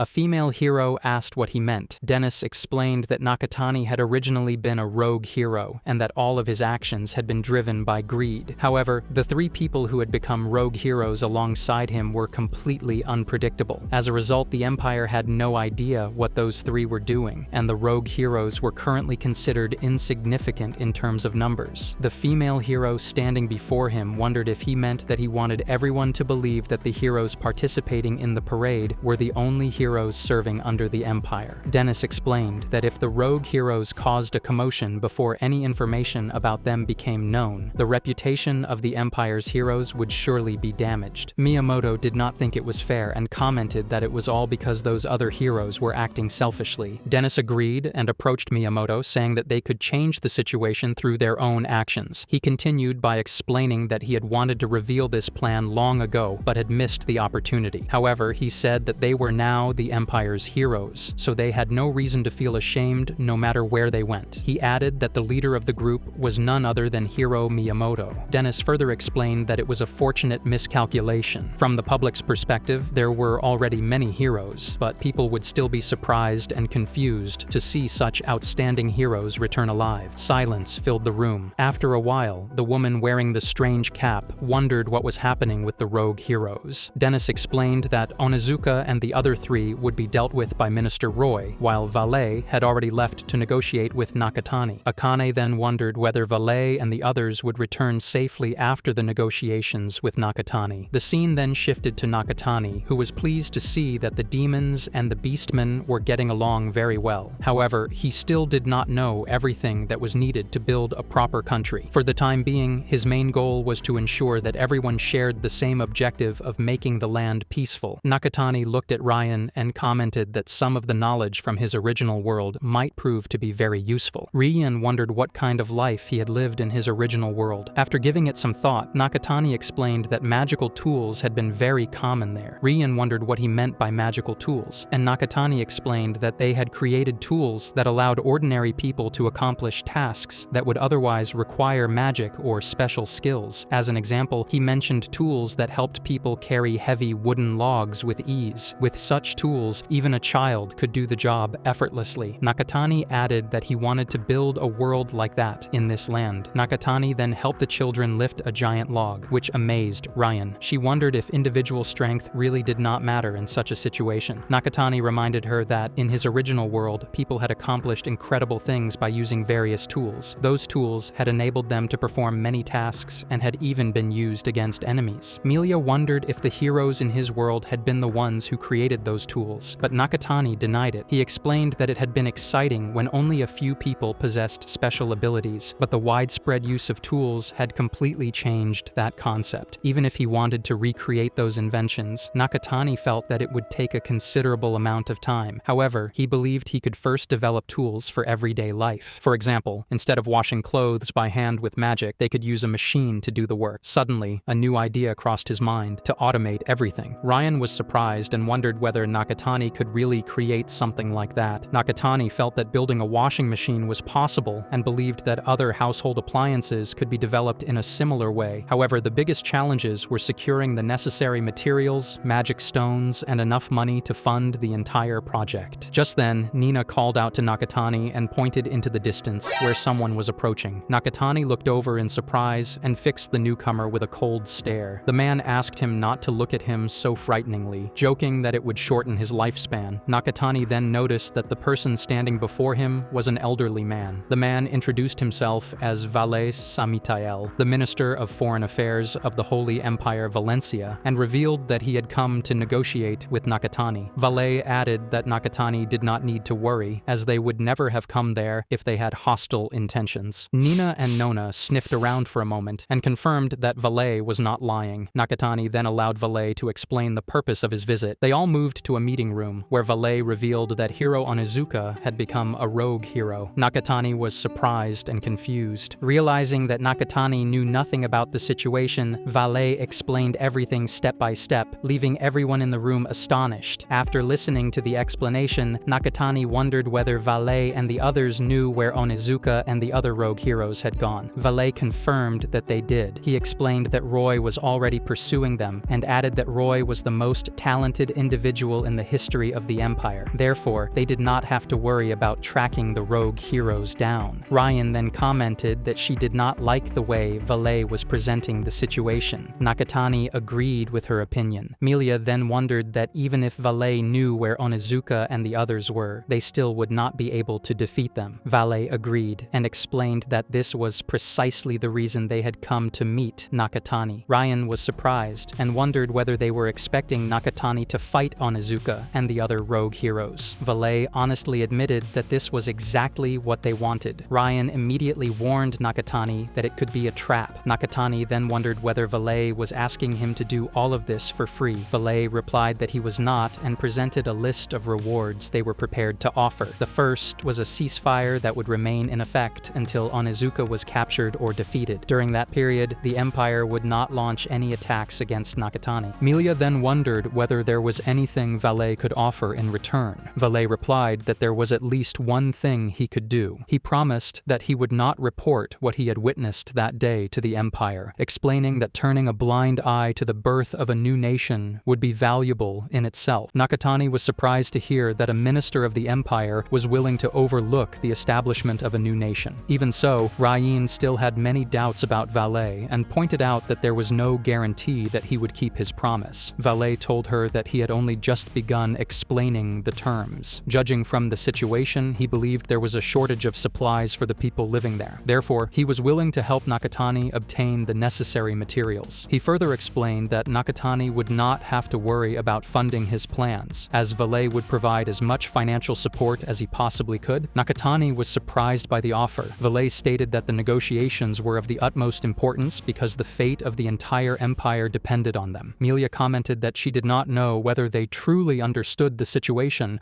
but she felt that they were witnessing the possible end of the empire. Valet was surprised by her remark and wondered whether that was really true. He explained that the empire was completely serious about the matter and declared that anyone who wished to attack the empire would have to do so over his dead body. He added that 7 heroes had already disappeared because of Onizuka's influence, and that Nakatani, more than anyone else, should understand how dangerous that influence could become. Ryan then asked Nakatani what he thought about the proposal. Nakatani admitted that he had never truly experienced a life-or-death battle and did not believe he should reveal his full strength at that moment. Valet added that the Empire's military strength had already been greatly weakened and that even its heroes were struggling to keep up with the current situation. However, he believed that Nakatani would not act immediately because there were matters that deserved a higher priority than seeking personal revenge. Melia looked out of the window and realized that their first priority was to build shelters for the people living there. dinner. Valet commented that they did not need a written agreement. Suddenly, Melia remarked that the reason was that Valet himself was the guarantee. Nakatani looked confused. Valet smiled and commented that such an observation was only to be expected from someone of the Demon Lord's bloodline. He then wondered how long Melia had been aware of his secret. Melia replied that, if she had to say, she had realized it while they were all having tea. Suddenly, Valet transformed into a completely different person and admitted that he was no match for them. Nakatani was genuinely surprised by the mysterious figure standing before him. After noticing his long ears, Melia identified him as an elf and expressed her surprise that elves were still alive. The elf calmly sipped his tea and explained that his race could live for nearly 400 years. Ryan hesitated and admitted that she was having trouble keeping up with everything that was happening. Melia commented that it was unbelievable that a mythical race had survived and that one of its members had become the highest-ranking minister in a human supremacist empire. She then wondered how long he had been living among humans. The elf replied that it had been about 100 years and added that no one had ever noticed. Nakatani became curious and wondered how the elf had been able to disguise himself so perfectly. He also commented that things probably would have gone much more smoothly if the elf had revealed his true appearance from the beginning. At that moment, Nakatani was holding a cup of tea when the elf suddenly snapped his fingers, transforming the teacup into a flower pot. He casually remarked that the teacup had not been very artistic. The elf then returned to the main topic and brought up the contract once again, explaining that it had been made with his most trusted friends. The scene shifted to the Empire, where the heroes, along with the gods, were participating in a parade through the town. Somehow, Miyamoto had also been forced to take part, but he did not seem happy about it. A person asked a lady why Miyamoto was in such a bad mood, and she guessed that it was because several girls had suddenly disappeared, even though they had originally been supposed to become part of Miyamoto's harem. Meanwhile, two women simply stood there, continuously staring at Miyamoto. The scene then shifted to Nakatani, who was looking out from a certain location. The beastmen standing behind him appeared extremely worried, so Nakatani smiled at them gently in an attempt to reassure them. Along with Melia and Ryan, he looked over the allies they had gathered. Nakatani thought that, according to Nirmalia, they had been promised both materials and financial support, which meant they had secured an ally at the heart of the empire. Furthermore, Valet, one of the highest-ranking figures in the human supremacist empire, was also involved. However, everyone in the empire was hostile toward the elves. Melia remarked that they had even more matters to deal with now. Nakatani agreed, thinking that they had to do something about Onizuka and the others. Just then, Nina and Nona looked toward a certain direction. Following their gaze, Nakatani noticed several people approaching on horseback and wondered who they were. As they removed their face coverings, Nakatani was surprised to see Sashiro, Minase, and Yano. He wondered why the three of them had come there. The three of them got off their horses, commenting that they had finally arrived. Nakatani greeted them, saying that it had been a while since they had last met. Minase agreed, commenting that it had indeed been a long time, and became emotional at the thought of speaking with Nakatani again. Suddenly, Ryan stepped forward, glaring at the three of them and demanding to know why they had come there. Meanwhile, Nina and Nona hugged Nakatani, leaving him completely confused. Sashiro commented that they had simply come to play a little game with Nakatani, and added that he would not be able to get past them. Nakatani agreed, but still wondered why the three of them had come and whether there was some kind of problem. Sashiro hugged Yano and Minase before commenting that Minase had supposedly been on sick leave. Nakatani was surprised to hear that and wondered whether Sashiro could read his mind. Sashiro laughed softly and remarked that she understood Nakatani much better now before beginning to explain the situation to him. After discussing the matter for a while, Yano brought up her first request. Before doing so, however, she thanked Nakatani for saving her life. She explained that she had wanted to thank him earlier but had never gotten the chance. At the time, Yano explained that her mind had been overwhelmed by the terrible things that had been done to her. She admitted that she had been completely lost and might even have died. In the end, she said that Nakatani had been the one who noticed her situation. Nakatani then asked about her arms. Yano thanked him once again and explained that they had completely recovered. Afterward, Nakatani remarked that he assumed there was more than one matter to discuss. Sashiro agreed, saying that she also had a task she wanted Nakatani to take care of. Suddenly, Minase asked Nakatani if he knew that she would be returning with him. She admitted that it would cause a great deal of trouble, but she truly wanted to stay by his side and did not want to go back. Sashiro added that the situation was actually the opposite and wondered when they would all finally accept the others. Both Nakatani and Minase looked looked confused, so Sashiro explained that Nakatani had been preparing to build a nation and that such a nation would eventually need its people as well. Nakatani looked into Sashiro's eyes, wondering just how far she could see with that mysterious ability. He also became curious about the true nature of the eye skill she possessed. Sashiro replied that she would first go over her requirements and then explain everything about that skill to Nakatani. Sashiro sat down and explained that her skill allowed her to see through everything. She said that if she wanted to know what was inside a person's mind, she could simply look into it. The name of her skill was Insight. She also revealed that she had been able to see through Nakatani's skills. By disclosing her own ability, she believed she had proven that she was not Nakatani's enemy, and she wondered whether he would trust her now. Nakatani hesitated before commenting that he did not care about it that much. He believed that if Sashiro had any hostile intentions, she would not have come with only those two companions. He then complimented her, saying that her skill was truly remarkable. Sashiro replied that it was certainly convenient, although it was also troublesome to use. Ryan looked confused, so Sashiro explained that she had to consciously think about what she wanted to know. The limitation of Insight was that it could only reveal what she intentionally searched for. Anything she did not think about would remain hidden from her. Milia wondered whether they could allow Nakatani to use absorption on Sashiro. Sashiro agreed, but suggested that they leave the matter to her first. She explained that she could investigate how to break the seal by using her skill and gathering information from within the Empire. Milia wondered just how far Sashiro's eyes were capable of seeing. Minas, who had been silently listening to the conversation, asked whether Nakatani's skill merely allowed him to pull things out. Diltal explained that absorption actually allowed Nakatani to steal other people's skills, causing the original owner to temporarily lose that ability. Because of that, Nakatani apologized. Minase finally understood what had happened earlier and remarked that she had probably been unable to heal the previous damage so perfectly because of that effect. Sashiro commented that Nakatani's skill was extremely dangerous, while Milia was someone whose powers had been sealed. Yano looked confused, so Sashiro explained that Nakatani and his companions intended to establish a nation and wanted Milia to regain her original powers. She added that she believed the three of them should stand on Nakatani's side as well. Yano was surprised by the proposal, but Sashiro replied that she did not mind doing so. She also remarked that it would be a good opportunity to earn some merit. Nakatani commented that it was fine, but if Sashiro intended to join them, he wanted to know what she planned to do. Sashiro explained that although her skill was extremely useful, it was not suited for combat. Therefore, she would remain somewhere safe, gather information, and return once she had collected everything they needed. She also declared that after returning, she had no intention of going back again. After finishing their meeting, the three of them set out the following day. While they were traveling, Sashiro suddenly laughed. Minase wondered whether something was wrong. Sashiro replied that Minase would not be able to see what she had seen. Deep down, Sashiro thought that Nakatani and his companions were unbelievably dangerous. Simply by observing them, she could tell that every single member of Nakatani's group was nothing short of a monster. She quietly remarked that she was truly glad they had all managed to leave that place safely. Minas told her not to say such things because Nakatani would never do anything bad. Yano, still surprised, wondered whether they really had been that dangerous. Sashiro agreed, saying that they had all been incredibly lucky. She explained that she could see Milia's powers had been heavily suppressed. She added that if their gamble had failed, they would have stood no chance against Milia and the others. Yano was shocked to hear that. Minase added that even if Nakatani himself did not think that way, they would have been insignificant in a world like this. The scene then shifted to Onizuka, who grabbed a man by the neck and killed him while calling him a loser. He casually threw the body beside several other corpses. A boy then wondered whether they were really going to continue living like that by constantly robbing and killing other people. Onizuka became irritated and told them to stop complaining and think of a plan instead. He then spoke about how everything had become a nightmare, saying that they had suddenly been thrown into that world without warning. He added that if that had never happened, he would never have been defeated by someone like Nakatani. Another boy asked what they were supposed to do since they were already being hunted and could no longer return home. Onizuka replied that if this world was nothing more than a dream, they could do whatever they wanted. Suddenly, he walked over to a woman and declared that as heroes, they could steal the powers of anyone they killed. With that, he murdered the woman. He then wondered whether the other two had already grown tired. The two of them admitted that they had, but Onizuka remarked that their ability was far too convenient to waste, and that it would be foolish not to make use of it. He then returned to them and asked whether they finally understood. He reminded them that both the Empire and the other heroes were hunting them down. Since they could no longer live however they pleased, the only way to survive was to become stronger. According to Onizuka, becoming stronger was the only choice they had left. On the other hand, Nakatani looked over his city, where everyone was working hard together to rebuild it. All of a sudden, the elf approached him and jokingly remarked that Nakatani could not take his eyes off humans even for a moment. Nakatani asked the elf whether it was really alright for him to appear openly in his elven form. The elf replied that talking to Nakatani while disguised as valet had been rather inconvenient. He added that, within Nakatani's territory, his elven appearance was actually far less conspicuous. A few days had already passed, and the reconstruction work had progressed significantly. The elf also mentioned that the items Nakatani had brought back that day would greatly help the town continue to prosper. Melia commented that there was still a great deal of work left to do. She then asked the elf whether he had something important to report. The elf nodded and explained that it concerned the subjugation of Onizuka. He stated that the heroes would soon begin their operation. He further explained that mobilizing all of the heroes to deal with only 3 people demonstrated just how powerful Onizuka had become. Melia remarked that it seemed no one else was capable of competing against him. The elder then transformed back into Valet's appearance once again. He commented that it might simply be an old man's excessive caution, but even Nakatani, who was regarded as one of the strongest heroes, might struggle against such a formidable opponent. The scene then shifted to Onizuka, who was traveling with the other 2 heroes. They complained about having to keep walking every day and wondered how Onizuka's physical strength continued to increase without end. Onizuka informed them that they would be staying at the next location for a while and urged them to hurry. After traveling for some time, they came across a camp, which surprised the other 2 heroes. Onizuka simply instructed them to move in. However, the place turned out to be a bandit camp filled with a large number of bandits. The bandits demanded to know what Onizuka and his companions wanted. They mocked the 3 of them, claiming that they would soon be begging for their lives. One after another, the bandits drew their weapons and prepared to attack. Despite being heavily outnumbered, Onizuka remained completely confident. He coldly remarked that they should be grateful because he was going to give them a quick death. In the next instant, several bandits were cut down by Onizuka before anyone could even react, leaving the remaining bandits stunned. Without slowing down, he continued slaughtering them as he advanced deeper into the camp. He then ordered the other 2 heroes to follow him. The surviving bandits fled the camp, and Onizuka declared that they would claim the place as their new stronghold. After entering the camp, Onizuka continued killing anyone who stood in his way. When one bandit attempted a surprise attack from the ceiling, Onizuka sensed the ambush in advance and defeated him effortlessly. Eventually, they reached the entrance to a cave. Onizuka wondered why the place had been made to look like a cave and guessed that it might have originally been a goblin nest. The gate finally opened, and as they stepped inside, they found countless goblins waiting for them. The goblin lord demanded to know whether Onizuka had been the one causing all the commotion outside. He remarked that it was interesting to see humans there, and warned them that none of them would leave the cave alive. Before the goblin lord could even finish speaking, Onizuka instantly rushed forward and killed him, leaving all the other goblins in complete shock. Onizuka then stood over the goblin lord's corpse with a devilish smile on his face as he prepared to crush anyone else who dared to oppose him. During the parade of the heroes, Minase noticed something and asked Sashiro to look toward the magician camp. She pointed out that even Yuno's sword was being displayed there. Sashiro commented that it was amusing that they were not participating in the parade. She reflected that, although she had practically been confined to the royal palace, she had somehow been granted permission to go shopping in the city, which had been quite hectic for her. However, when she thought about what they truly needed to do, she finally understood the situation. After the parade had ended, all the heroes were seated around a massive dining table with Dennis, who thanked them for answering his summons. Miyamoto wondered whether everyone had been gathered there because Prime Minister Dennis wanted them to participate in another parade, even though they had already received full support. Dennis denied that it was necessary. He explained that the task of introducing them to the people of the imperial capital had already been completed. He stated that he now wanted them to actively demonstrate their abilities so that the entire empire could witness their strength firsthand. He further explained that the empire was vast and governed through regional lords who administered their territories while cooperating with one another. However, there were still areas beyond the empire's control, such as the Great Dingirth Forest, which was infested with dangerous creatures and harsh conditions. He added that those regions hindered the free movement of people between territories, which he believed was unacceptable for the citizens of the empire. Miyamoto understood and wondered whether Dennis wanted them to eliminate those threats. Dennis confirmed that he did, although he mentioned that he had recently received news that one of the largest hostile groups had already been annihilated. At that moment, a strange-looking man man stepped forward and greeted all the heroes. He introduced himself as Jiggy Vlad and remarked that he had been under pressure from a certain army commander. After saying that, he smiled at the heroes seated beside him. As the heroes stared at him cautiously, Jiggy asked them not to be so guarded around him. Miyamoto suddenly glared at him, causing Jiggy to sigh before commenting that he was already accustomed to such reactions. He then explained that their next assignment was to deal with a stray hero. Miyamoto became angry, but Jiggy told him to calm down. He explained that Nakatani was the lesser concern compared to the current situation because hero Onizuka had already eliminated the hostile group, which was actually good news. Jiggy admitted that he had been pleased because it had reduced his workload. However, he then noticed a woman glaring at him, making him feel uneasy. Continuing his explanation, Jiggy stated that the real problem was that Onizuka had recently been gathering followers and had most likely formed a new hostile faction by declaring himself its leader. Furthermore, the bandit group that Onizuka had taken over had already been a massive organization feared throughout the region. He explained that if the forces from the various territories were combined, their numbers would exceed 1,000, making it far more than a simple preparation for war. He concluded by stating that, in simple terms, all of the heroes would be sent to fight in the coming war. Everyone listened silently as Jiggy continued that the main force in the operation would be his Black Wolf army, while several allied forces would likely join them as support. Miyamoto immediately objected, arguing that such reinforcements were unnecessary because the heroes alone were more than enough to deal with someone like Onizuka. Jiggy replied that he appreciated Miyamoto's confidence, but said that he could not see any real benefit in relying solely on them. He then added that Dennis would explain the remaining details. Dennis took over with a serious expression. He reminded everyone that they already knew the Sellisford family had perished. He explained that the empire was enormous and asked them to consider what would happen if one of its ruling lords disappeared. He stated that he believed in the heroes because they were talented individuals who possessed both the aptitude and the qualifications to fill the vacant position. Therefore, he announced that one of the heroes would be appointed as the new noble of the Valencia Empire. Everyone was shocked by the announcement. One of the women asked whether becoming a noble would be the reward for defeating Onizuka. Dennis confirmed that it would. Although many of the heroes were amazed by the offer, they were also frightened because the person they had to kill was Onizuka himself, a monster renowned for both his strength and reputation. Some of the weaker heroes had no desire to fight him, while others remained completely confident. Miyamoto declared that he would be the one to defeat Onizuka. However, some of the heroes questioned whether becoming a noble by killing someone was truly the right thing to do. Others wondered why they were hesitating, pointing out that they were already living in such a harsh world. Throughout the entire discussion, Minas remained silent and simply kept looking at Sashiro. After the meeting had concluded, everyone wandered around the area. Two girls noticed Maizawa and wondered whether she was also interested in becoming a noble. However, a boy denied it, explaining that she was a close friend of Yukari. He added that since they would not have any form of entertainment, he had promised everyone that they could make their own deck of playing cards. Secretly, he had another plan in mind. He wanted to become a noble so that he could create a board game using their names. Although he admitted that he was not yet capable of making such a game with his current abilities, he believed that he would eventually find a way to make good use of them. Just then, another boy gave him a thumbs up and suggested that they should go ahead with the idea. Meanwhile, everyone continued training on their own. Although a few of the heroes looked disappointed as they sat around doing nothing, Jiggy and Miyamoto watched the others from a distance. Jiggy remarked that it was nice to be young. As he lit a cigarette, he asked Miyamoto whether he wanted one as well, but Miyamoto refused, explaining that he was on duty. Jiggy simply smiled and commented that everything was becoming rather boring. Miyamoto felt that no matter how much effort they put in, it would all become meaningless when compared to true talent. After expressing his frustration, he quietly walked away. Meanwhile, the scene shifted to Nakatani, who admitted to Nina and Nona that he still had not fully understood their abilities. The twins asked whether Nakatani wanted them, adding that they were prepared to do whatever he wished. The old elf standing behind Nakatani explained that Nina's and Nona's true strength did not come from any particular skill, but from their innate physical abilities. Nakatani realized that their speed and strength relied entirely on their natural abilities rather than on any special technique. The old elf continued by explaining that their ability was more like a skill that did not appear to be a skill at all. He added that he was curious to see what would happen if Nakatani used absorption on them. Nakatani looked confused, so the old elf explained that their actual ability allowed them to share their senses with one another. He further explained that the ability would not activate if only one of them was present, although the ability could be very convenient. Its usefulness depended depended entirely on the person with whom the senses were being shared. Ryan commented that Nina and Nona were truly unique girls. However, the old man disagreed and remarked that it would be better not to focus too much on that. Instead, he believed that their ability could be used in far more practical ways. Ryan then asked Gray about his own skill. Gray immediately demonstrated it by throwing a punch into the air.